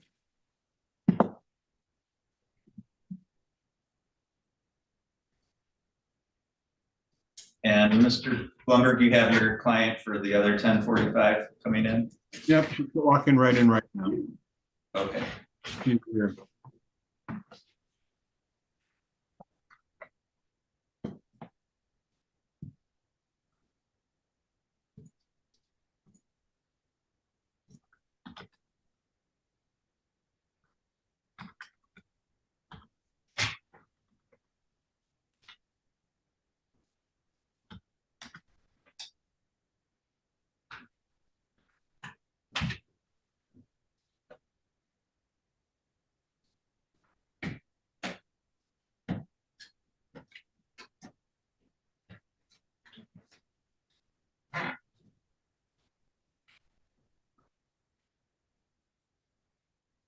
Okay, we're on the record in Martin versus Forier, case number 2319345.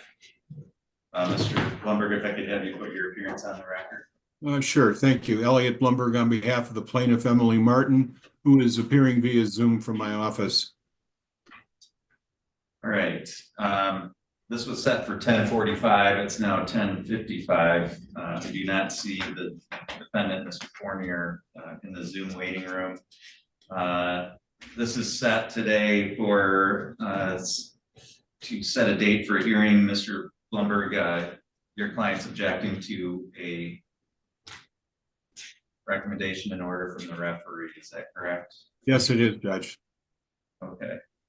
I had a chance to review the file prior to the hearing today, and the referee did a written opinion and recommendation, which I did review. I mean, this is kind of an unusual circumstance in that the minor child kind of had issue when the opinion was determined to not be the biological child of Mr. Fournier, but he is still asserting some rights to custody and parenting time, correct? That is correct. Okay. How much time do you think we would need for a hearing in this matter? I think half a day would be appropriate. Again, he's unrepresented, has been unrepresented. Candidly, Judge, his non-appearance today, does that factor into this at all? I think it does. My thought was I was going to get this set for hearing and set this for another status conference, maybe at the court's mid-February. I have a half motion day here in Gaylord in the middle of the month. And to give Mr. Fournier one more opportunity to appear before we go through all the trouble and your client goes through the expense of preparing for a contested hearing. And if he were to fail to appear again at that point, I think, you know, the court would be in a position to find him in default and grant the objections. So that would be my suggestion. That certainly, if you wanted to make a record of some other position that you would take based on the non-appearance. Judge, I think ultimately you have to still have some type of testimony before you, unless you simply adopted the testimony from the referee hearing. I certainly have no objection if you were to reschedule this for that mid-February date. And if he failed to show at that time, we could go forward with our proofs. Okay. All right. So let's do that. I'm also going to get that half-day hearing scheduled. So if he does appear at that mid-February date, you know, it's not going to delay your client's ability to get the hearing going on this.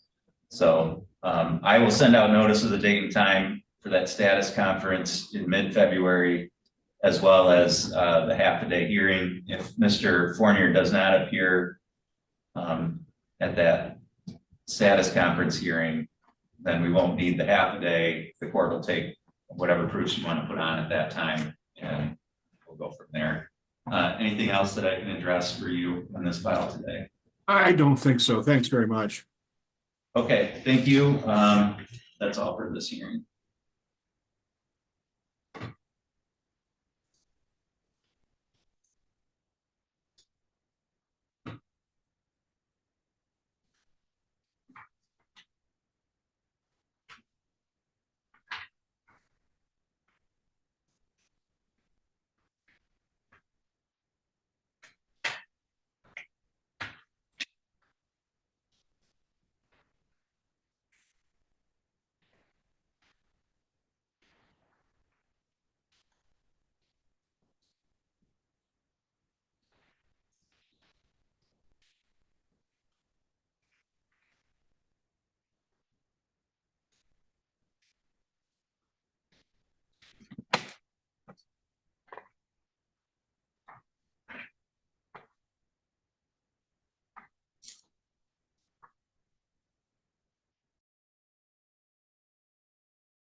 Okay, looks like we have both parties connected, so we'll go on the record. This is Vantil versus Vantil, file number 17-17089. The record should reflect that both parties are connected by Zoom. This is set for a motion today. Mr. Vantil, you filed a motion to cease spousal support, and your motion's based on the fact that Ms. Vantil remarried at the end of 2024. Is that correct? Yes. Okay. Ms. Vantil, is that correct? Yes. Okay. Are you contesting the discontinuation of the spousal support? To an extent, I feel that I was pretty generous back in 2021 when I let him off on over $12,000 in arrearages at the time.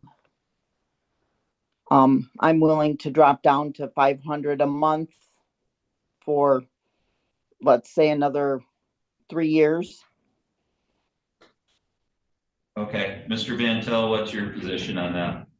No, I disagree. Okay. I disagree. All right, well,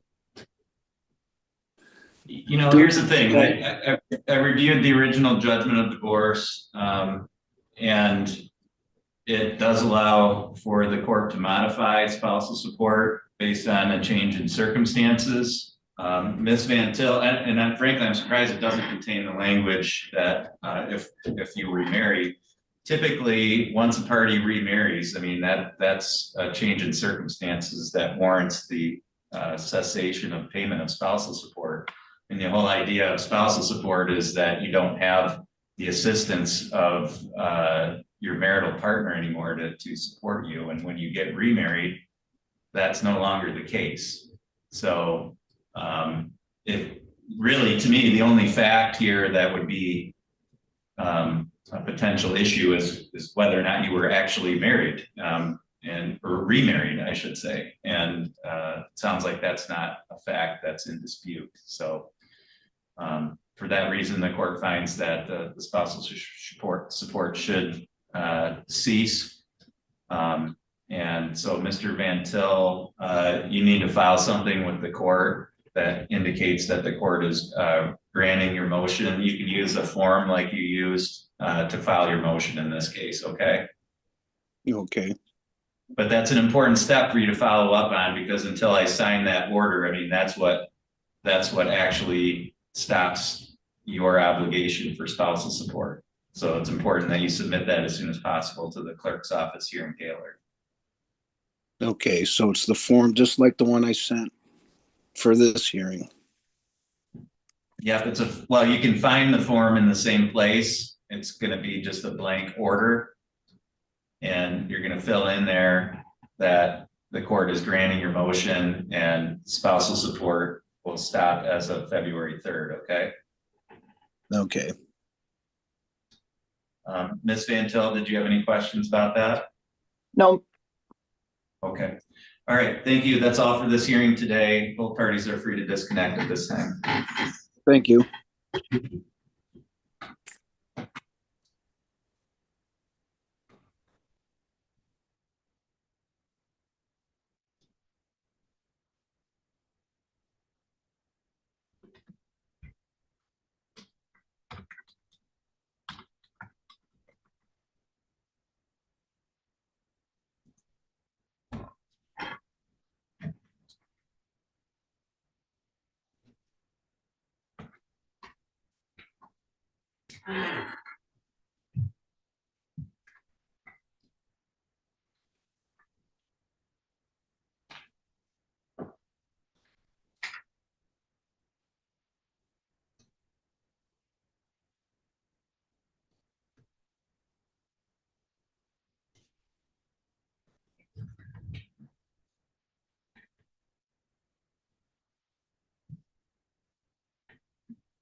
Okay, let's see here.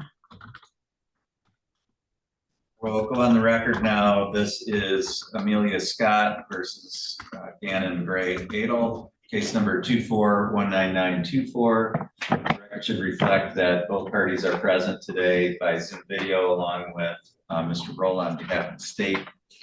This is set today for entry of the consent judgment of support. Mr.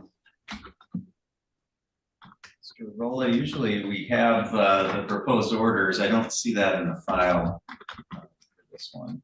They were sent over, Judge, quite some time ago, actually. Okay. Last week.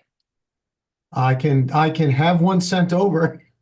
How would you like that done? I can get another copy, but they were sent over actually last week. Well, I'll ask the clerk to just check on that. Maybe it just might not have made it into the file. If we need you to send a copy, then they'll contact you for a copy. Very good, Judge. Is there anything that you wanted to state in support of entry of this judgment of support today? No, judges, the court's gonna have to do some preliminary questions of the one of the parties, and then we think the order should be entered as it's in the best interest of the minor child. Okay. It's a consent judgment, Judge, so it shouldn't be an issue. Yep. Okay.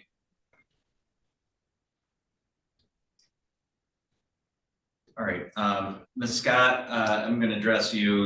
Are you the biological mother of the child in this case? Yes, Your Honor. Okay. And you understand that this order would provide for the support of that child and payment of child support payments? Yes, sir. Have you reviewed that with Mr. Rolla or somebody from his office? Yes, I have. And is it your position as the biological mother of that child that entering that order would be in that child's best interest today? Yes. Okay. And Your Honor, for the court information, the child's name is Cole. Right. I know you don't have a copy of the order, so you don't have that with you, and the court's at a disadvantage, so I figured I'd provide that information. Okay, thank you. All right, and Gannon, do you have any objection to entry of this order today? No, I do not, sir. Okay. All right, so the court finds, based on the filings of the parties and the response filed by Gannon Gray-Adel, that it would be appropriate to enter that order as a consent order today. So once the court's presented with that, either by the clerk or with an additional copy, the court will sign that order and enter it. Mr. Roll, anything further we need to address on that file today? Not in this case, thank you, Your Honor. Okay. Both parties are free to disconnect on this case at this time. And then, Mr. Roll, I have the next one, I think, set here as well, and I do have the order.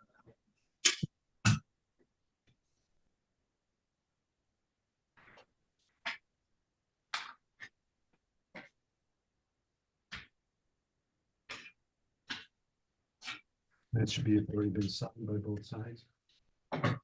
No. No. She never made it into sign, so I told her she had to be present. Tyler looks like he probably. She's here. He wouldn't sign because he didn't want to. So we're doing this. Oh, well. All right, ma'am, is your name Katie Kirk? Yes. Okay. I see we have Mr. Hassel signed in.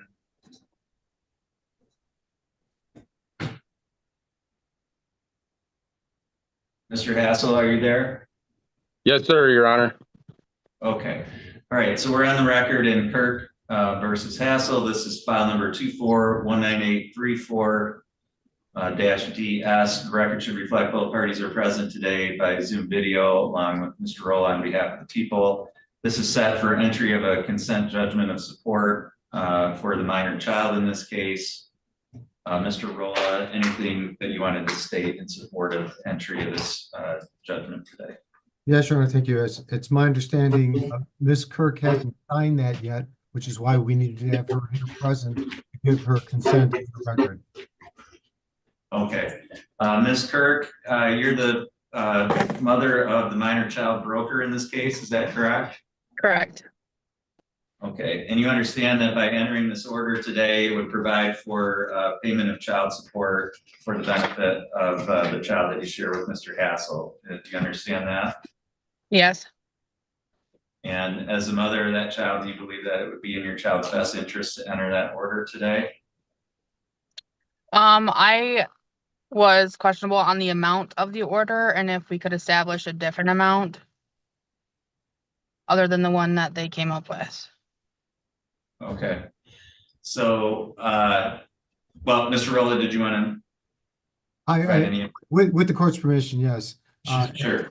As is previously been indicated, we have to get this order entered first. Then if you want to take it before the front of the court referee and give the referee some reason to deviate from the standard child support formula, that you can do, but you can't do that until the order is entered originally. And this has been explained a couple of times, as I understand it, by Ms. Kent from our office.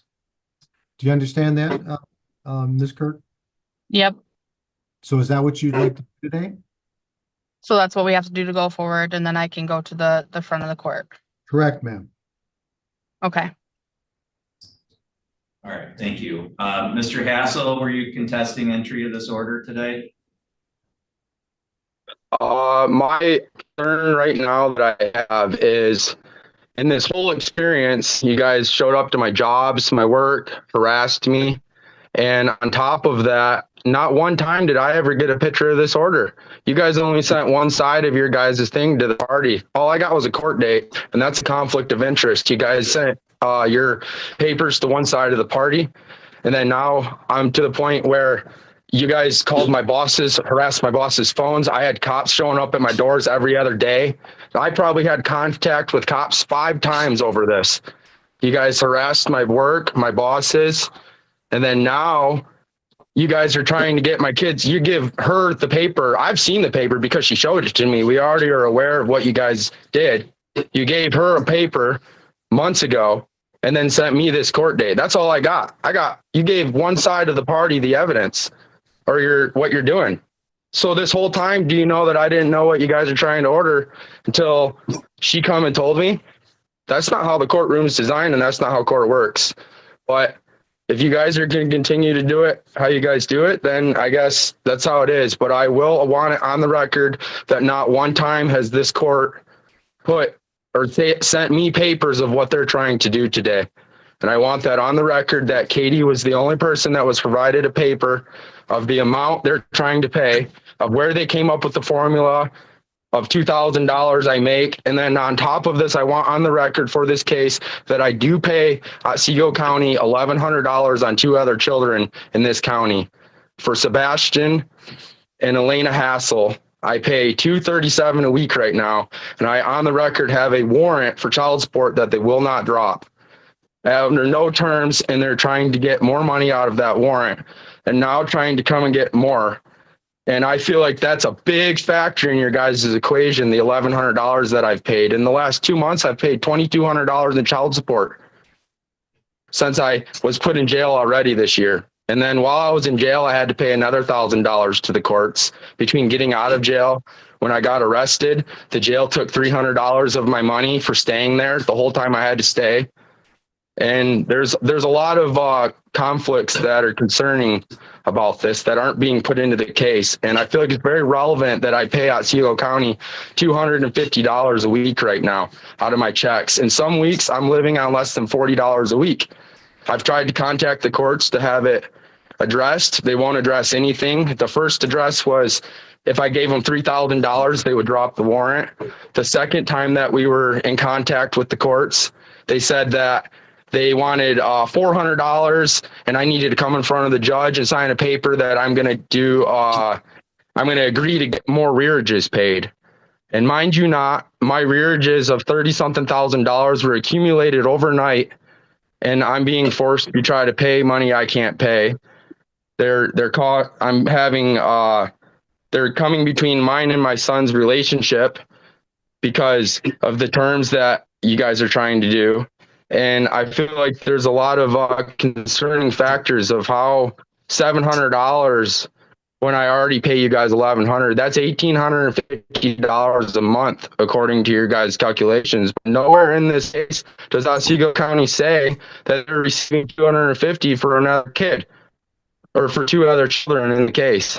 So we're gonna have to do it. We'll figure it out. But I want on the record that the court did not one time give me any kind of paper of what they're trying to do today. I have one paper that was sent to me, and it shows a court date, and that's it. But Katie has paper she got months ago. And then another factor that needs to be put on the record is not one time when I was pulled over the last time for my last child support in Otsego County did they offer to have me pay a percentage on the side of the road. But I know of 4 people in the last 2 months who have been pulled over and were offered to pay amount to not go to jail on the side of the road. Instead, I was forced to be incarcerated for 5 days, and then I had to pay a bunch of money to get out of jail. Not one time was I offered that option. And I've had a warrant for with Otsego County for almost 3 months now, and not one time have they dropped it, but they've continued to take over $2,200 from me. And now I'm having to come after again for $700. In the last month, out of $2,500 that I've made, I've seen less than $700 in a month. I have not had 40-hour paycheck in 2.5 months. I was laid off last week, and the court doesn't want to do anything. They think that I have to pay whatever is they want. And I'm sorry, I'm not rich. Wherever the thought that I'm rich comes from, I'm not. I live in a trailer. I barely make 20 hours a week. I'm lucky to get 40 if I'm lucky because of the season and the type of work I do. And I have nobody cares to offset what's being done to me and my home and my finances and my bills. Okay, you understand you're not paying that to Otsego County, right? You're paying that money for the support of your children. It's not going to the county. It's going Well, to actually, Otsego County does collect a percentage of that money. I know how it works. I do know that you guys make money off of the order, but I have seen Sebastian and Elena. The only reason why the court's involved in this is because you're not paying child support to support your own children. I paid $250 a week right now. You guys just took it out yesterday. To address your arguments regarding the notice, Mr. Rolla, do you have any position on that? Because that's Yes, Judge. Thank you. Contrary to the information Mr. Hassel tried to indicate on the record, I'm looking at, and I'll be happy to provide a copy of it to the court, the response Mr. Hassel gave to our office by email on January 15th, 2025 at 1:08 p.m. It was in response to Mr. Hassel receiving the original paperwork, the same paperwork he claims he didn't receive that was only sent to the other party. He makes many of the same objections in his email that he has on the record today. Somehow he thinks that because he has a separate child support case that he's behind and delinquent on, that means that an order shouldn't be entered in this case. In any case, he was advised that he has a hearing. He's going to be receiving a notice of that hearing. He has received a notice of the hearing. So the document that I have, Your Honor, specifically is indicating for the purposes of this hearing that he was served with the original paperwork as required by statute by our office. He responded to that original paperwork, not in the manner that he actually should have, but by email to Ms. Kent that was received on January 15, 2025. And then she responded to that. So for him to say this is the first he's heard of it, quite frankly, is contrary to the facts. all right. So the court finds that it would be appropriate to enter this order at this time. So to the extent the parties want to contest the amount, Ms. Kirk and Mr. Hassel, the prosecutor has laid out the process for that, and that has to go through front of the court. If the calculation is wrong, if the numbers that are used for that calculation are not correct, then one or both of you can file a motion to adjust the amount of support. So the court's going to enter that order now. All sides have had a reasonable opportunity to make the record they wanted to make today. It's preserved for the record. Mr. Hassel, to the extent that you feel that, you're being treated unfairly or that the court or the prosecutor's office has not followed statute in terms of proceeding today, then you're free to pursue whatever remedies that you need to pursue to address those. And we'll go from there. So that's all for this hearing today. All parties are free to disconnect at this time. Thank you, Honor.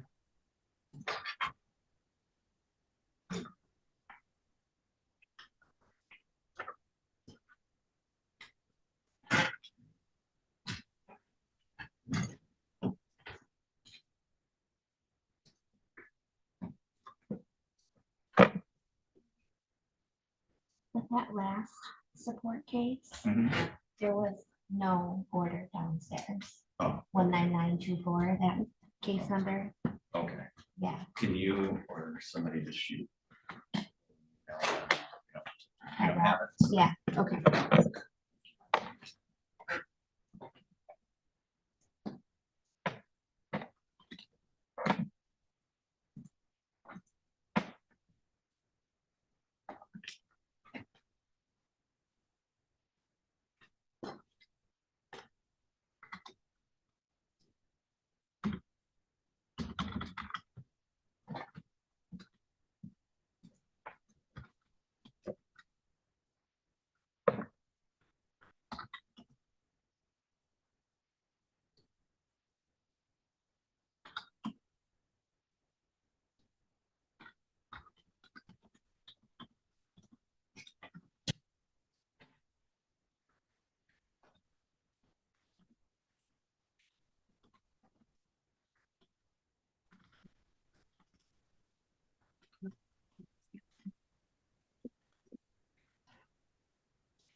Okay, looks like we've got all the parties connected. We'll go on the record in Meyer versus Meyer. This is file number 2419940. If I could have both counsel put your appearances on, please. Good morning, Judge Elliott Blumberg on behalf of the plaintiff who's appearing via Zoom from my office. Good morning, Your Honor. Travis Grote on behalf of the defendant, who I see is appearing via Zoom. All right, thank you. We're on the record here today for a status conference in this case. On behalf of plaintiff, Mr. Blumberg, can you tell me where things are at from your standpoint?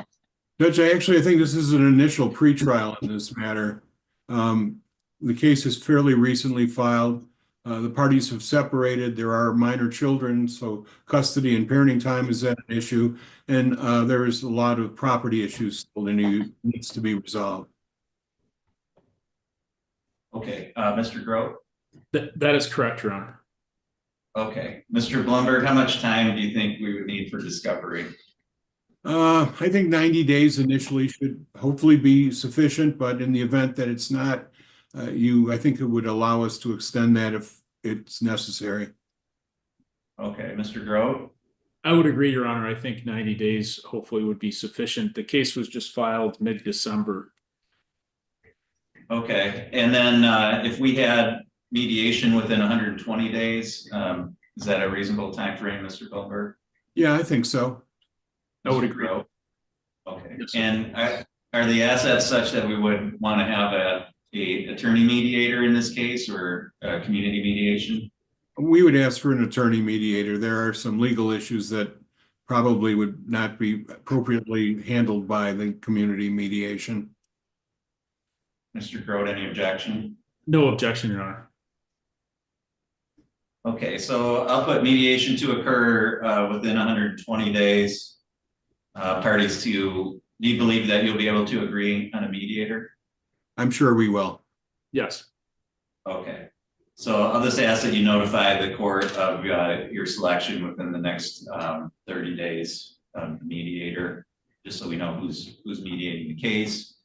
And then I'll set this for a status conference at about that 120-day mark. If the parties were able to get it resolved by that point, we can use that time to take proofs and enter the judgment.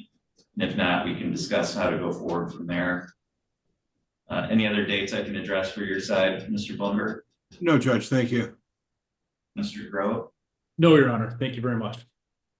Okay, I'll put these dates into an order. We'll get that out to the parties. And that's all for today. All parties are free to disconnect. Mr. Blumberg, I'm just going to put you on hold just for a second because I think you have the next case coming up as well. I do. All set.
All right, we're on the record in Cruz versus Cruz. This is file number 2319351. If I could have both counsel put your appearances on the record, please. Elliot Blumberg on behalf of Danny Cruz, the plaintiff, who I believe is attempting to come in via Zoom from the Middle East.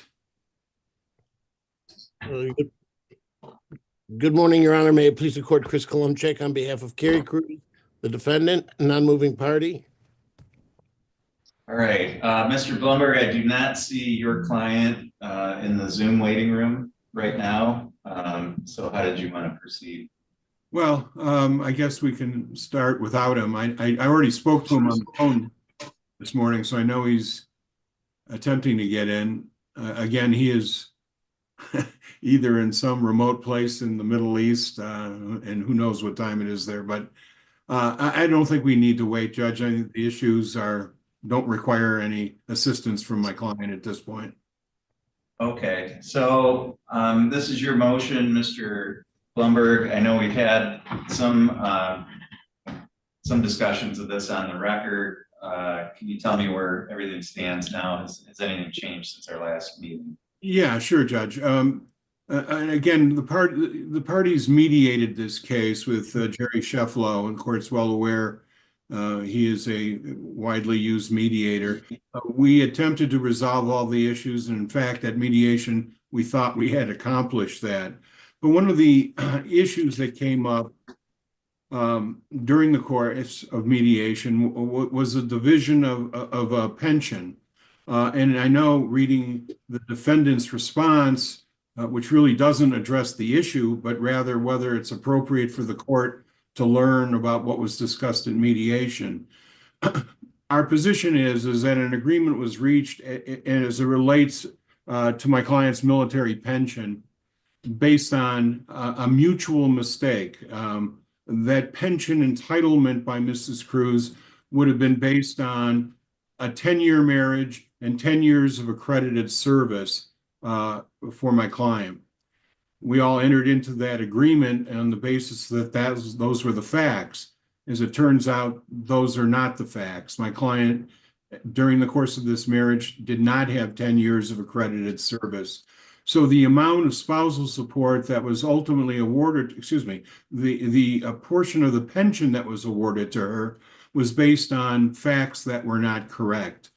We think the court has the ability and obligation to remedy that situation. And ultimately, we're asking the court to conduct a brief evidentiary hearing to determine the facts that exist and her entitlement to some or any of that military pension based on mutual mistake.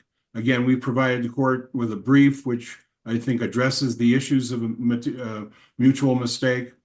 I don't see anything in the responses that even addresses those issues. So the court certainly has the equitable powers to review and modify a mediation agreement if in fact there existed a mutual mistake. And that's ultimately what we're asking you to do, Judge. Thank you. Mr. Klomchak? Your Honor, obviously, we disagree. We believe that they're having second thoughts based on documents and discovery they had at the time, but maybe had not reviewed it or not reviewed it properly. I've been a judge advocate for 30 years in the Marine Corps, and I know for a fact the claim they make regarding this mutual mistake is not true, because under the 1010 rule, that has to do with the Defense Finance and Accounting Service's ability to pay directly to somebody, a third party, for direct payments. But that does not affect at all Michigan court's ability to divide a pension. So if it was really only 9 years of accredited service, that just affects the ability of DFAS to send her direct payments. But the division of the pension can still be made, and is often made in the Michigan courts all the time. So it really has nothing to do with a mutual mistake. It's just that for some reason they think, oh, she's not entitled to this, because they both have military pensions. And what they did was they divided what they thought their worth was of both pensions, had none to do with the 1010 rule. And then all of a sudden he comes back and finds this, I don't know if he did a armchair lawyer thing and said to his attorney, look, she's not entitled to this. I want this reduced. And regardless, that's the problem. You start getting into this about what went into the negotiations, and then the whole mediation agreement has to go out. And so the really only question is that your signature? And my client never agreed that there was a mutual mistake. I don't know why he keeps saying mutual mistake. And they're basing it on discovery they had at the time of the mediation. They're saying, well, look at this document. And it's like, that's the document that was exchanged and both parties had at the very, the very beginning of the discovery process. And so I just would say that this is a clear case where the agreement should be left alone, and we should not reopen this can of worms. And Judge, if I could just briefly respond, counsel Sure. wasn't even at mediation, so he doesn't know what went on. And we're not asking the court to rewrite the entire mediation agreement. It is a single issue based on a misunderstanding by both parties. Had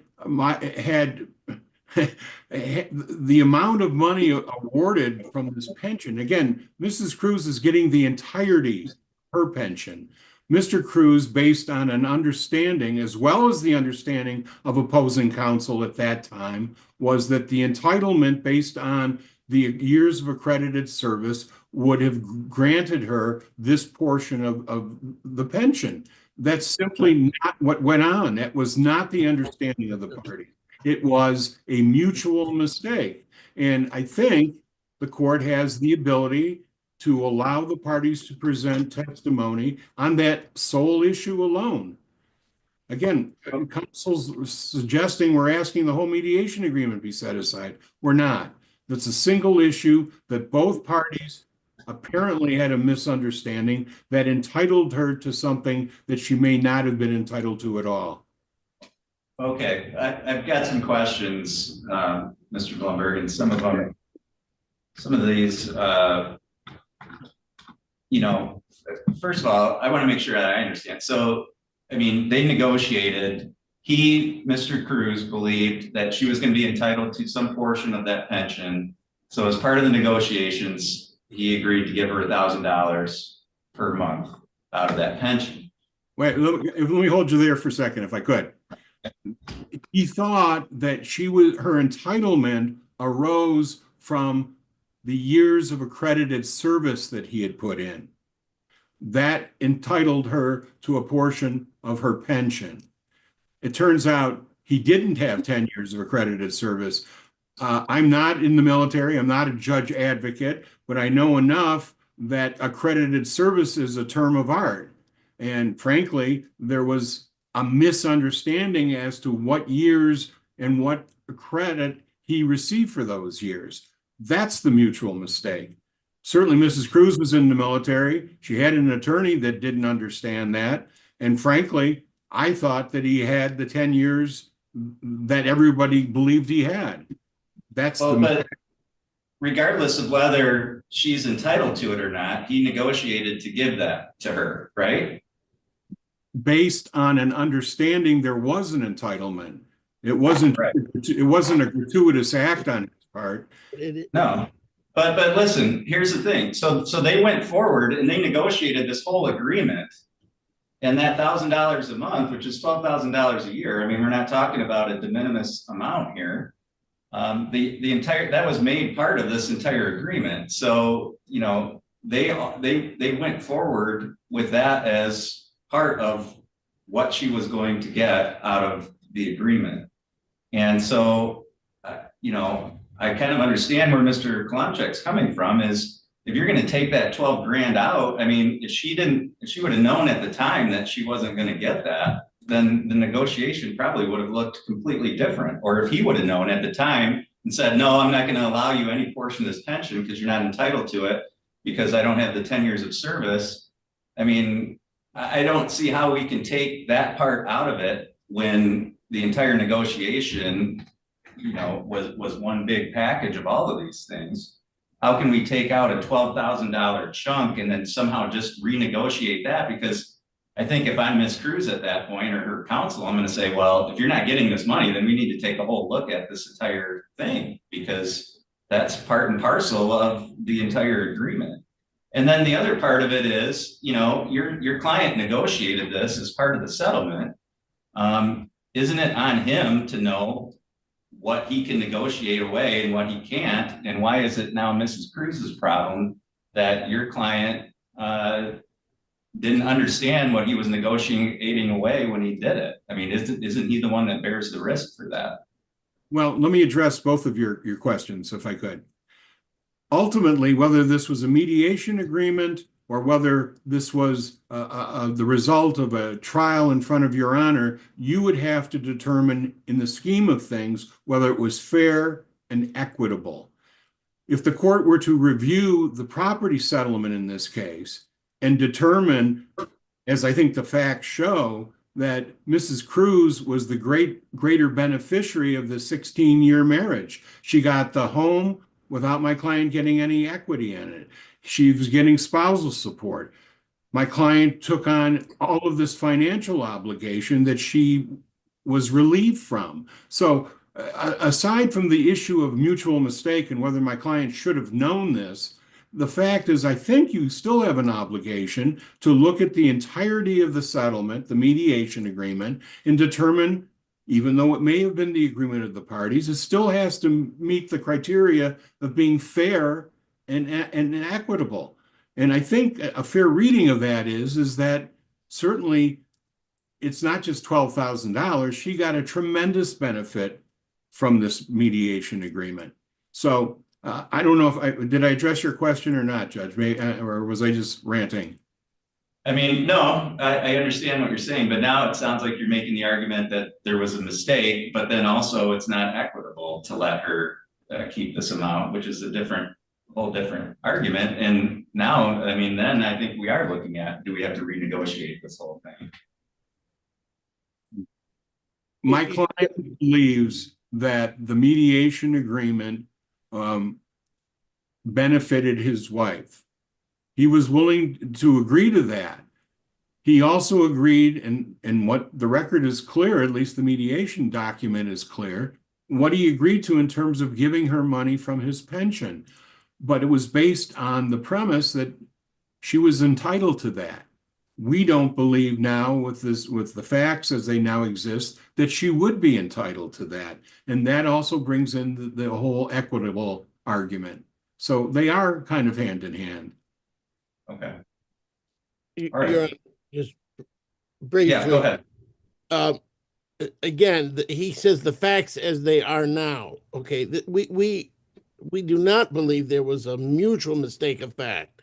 There was a DD 214 that listed the eligibility of those years that both parties had.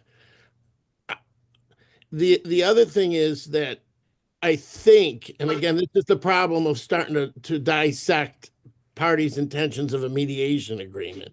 But I believe that Mr. Cruz thinks that somehow the court no longer has the authority to divide that pension because it doesn't meet a 10-year requirement of DFAS for direct payments.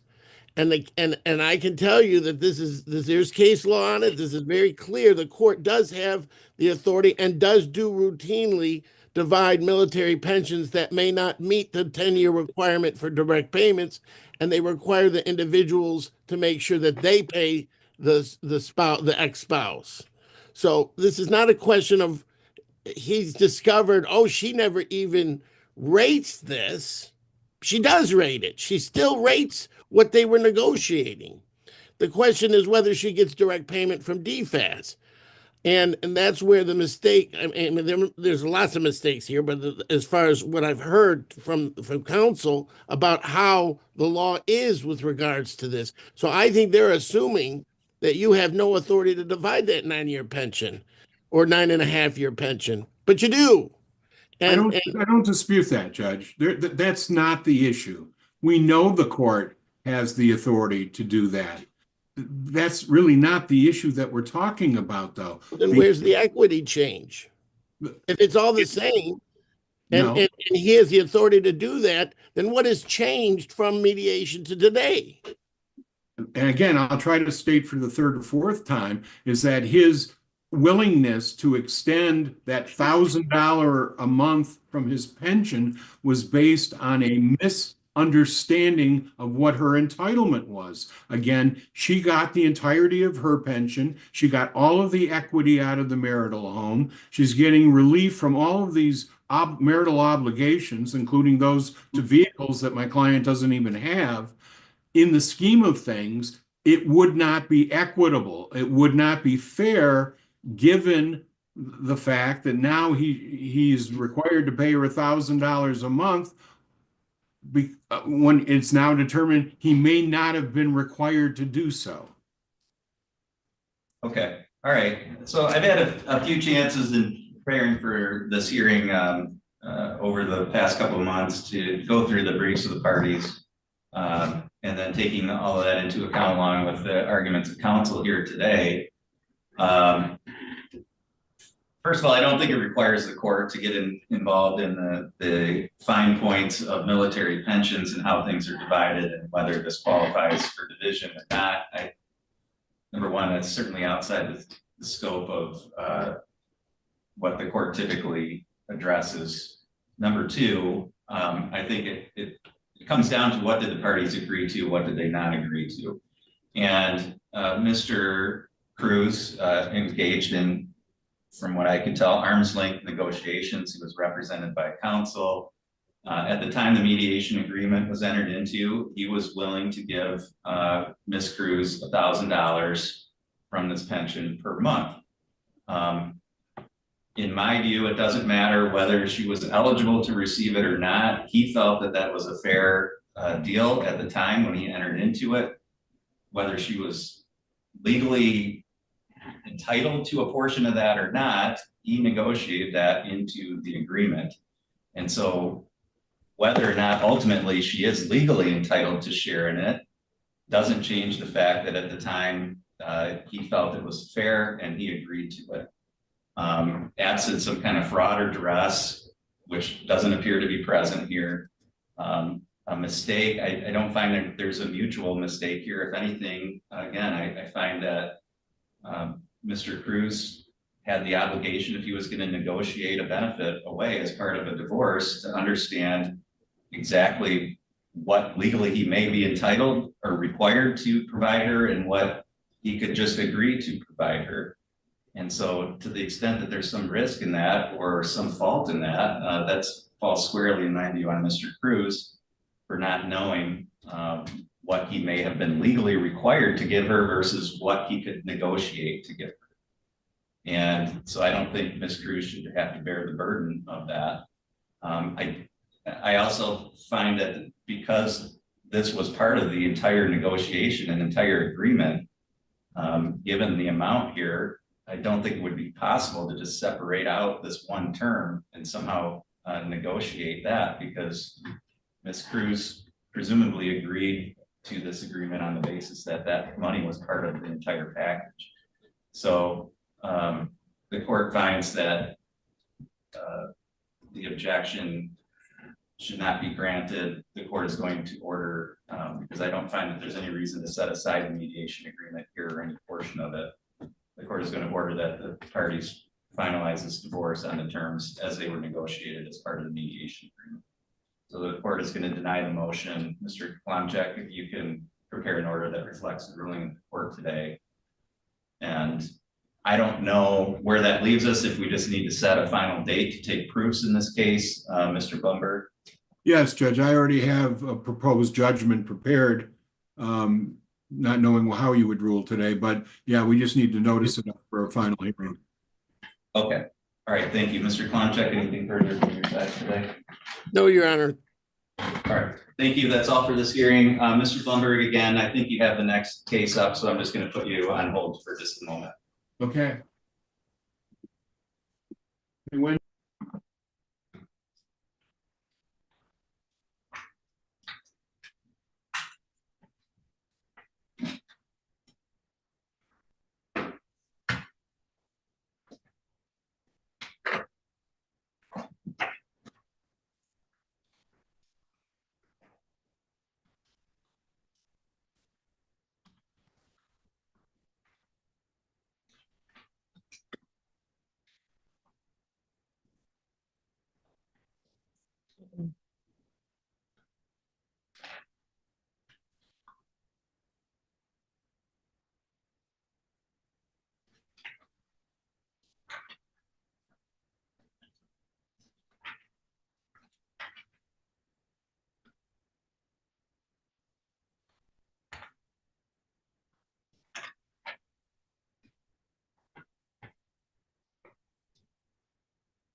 Okay, Mr. Blumberg, do you have Mr. Beland there with you? I do, yes. All right, and Miss Beland, can you unmute? Are you Brittany Beland? Yes. Yes, I am. Okay. All right, we're on the record now in Beland versus Beland, case number 2419895. We have Mr. Blumberg here by Zoom on behalf of Mr. Beland, who's with him. We have Miss Beland also here by Zoom. This is set for hearing today. Mr. Blumberg, you filed a motion. Your client is asking for relief from an ex parte order that was signed by the court, requiring him to pay certain household expenses and so forth at the beginning of the case. Anything you wanted to state by way of oral argument in support of your motion today? Well, I would just again reiterate to the court what my motion and supporting brief suggests, that the court signed an order based on information that was not accurate.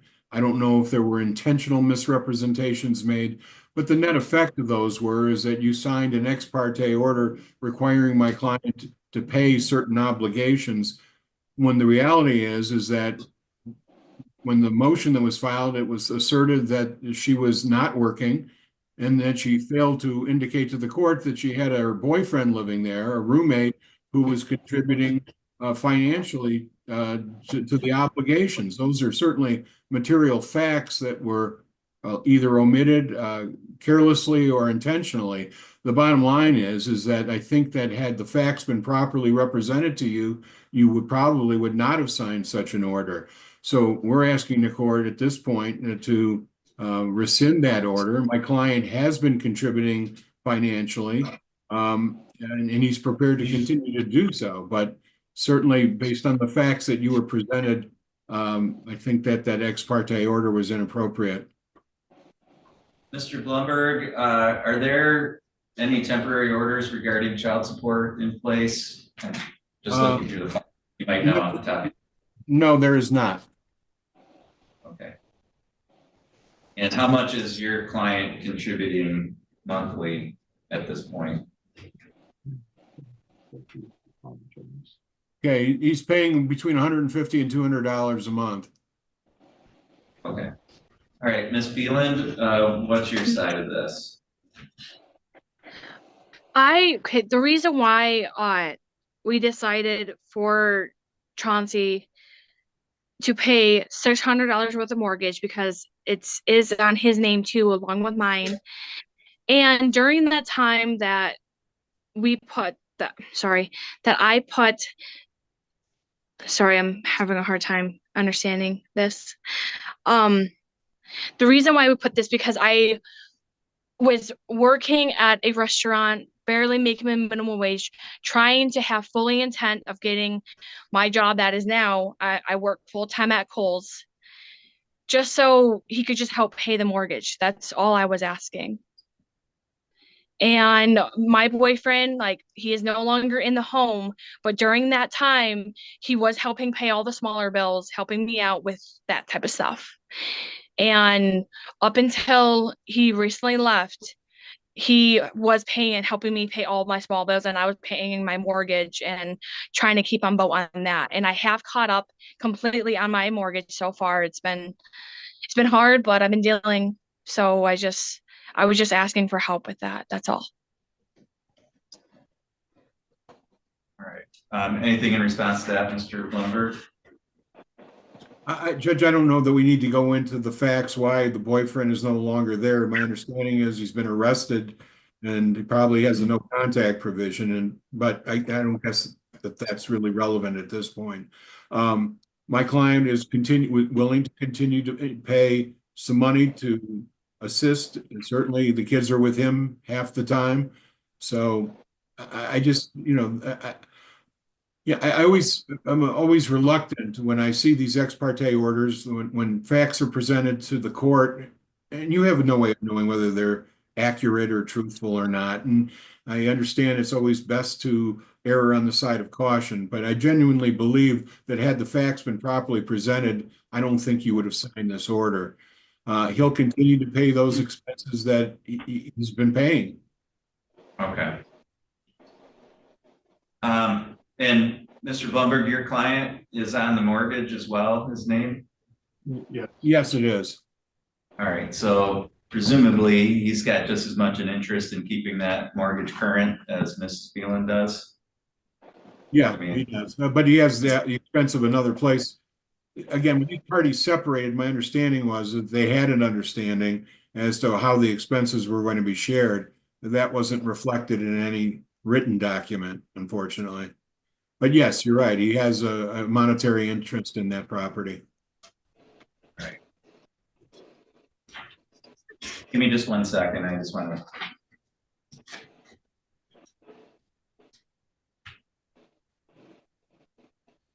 All right. Is there an amount that we can put on the record here today that your client is willing to contribute per month?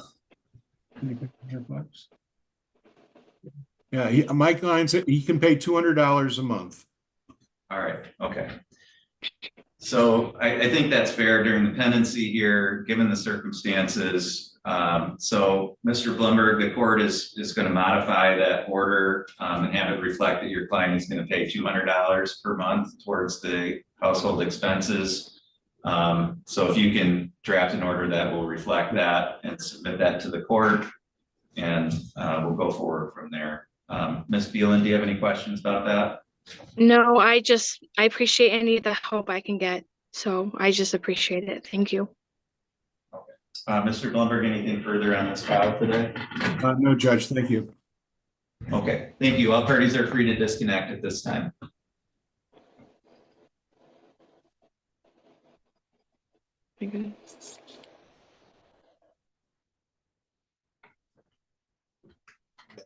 That concludes the court's morning docket. The court will be in recess until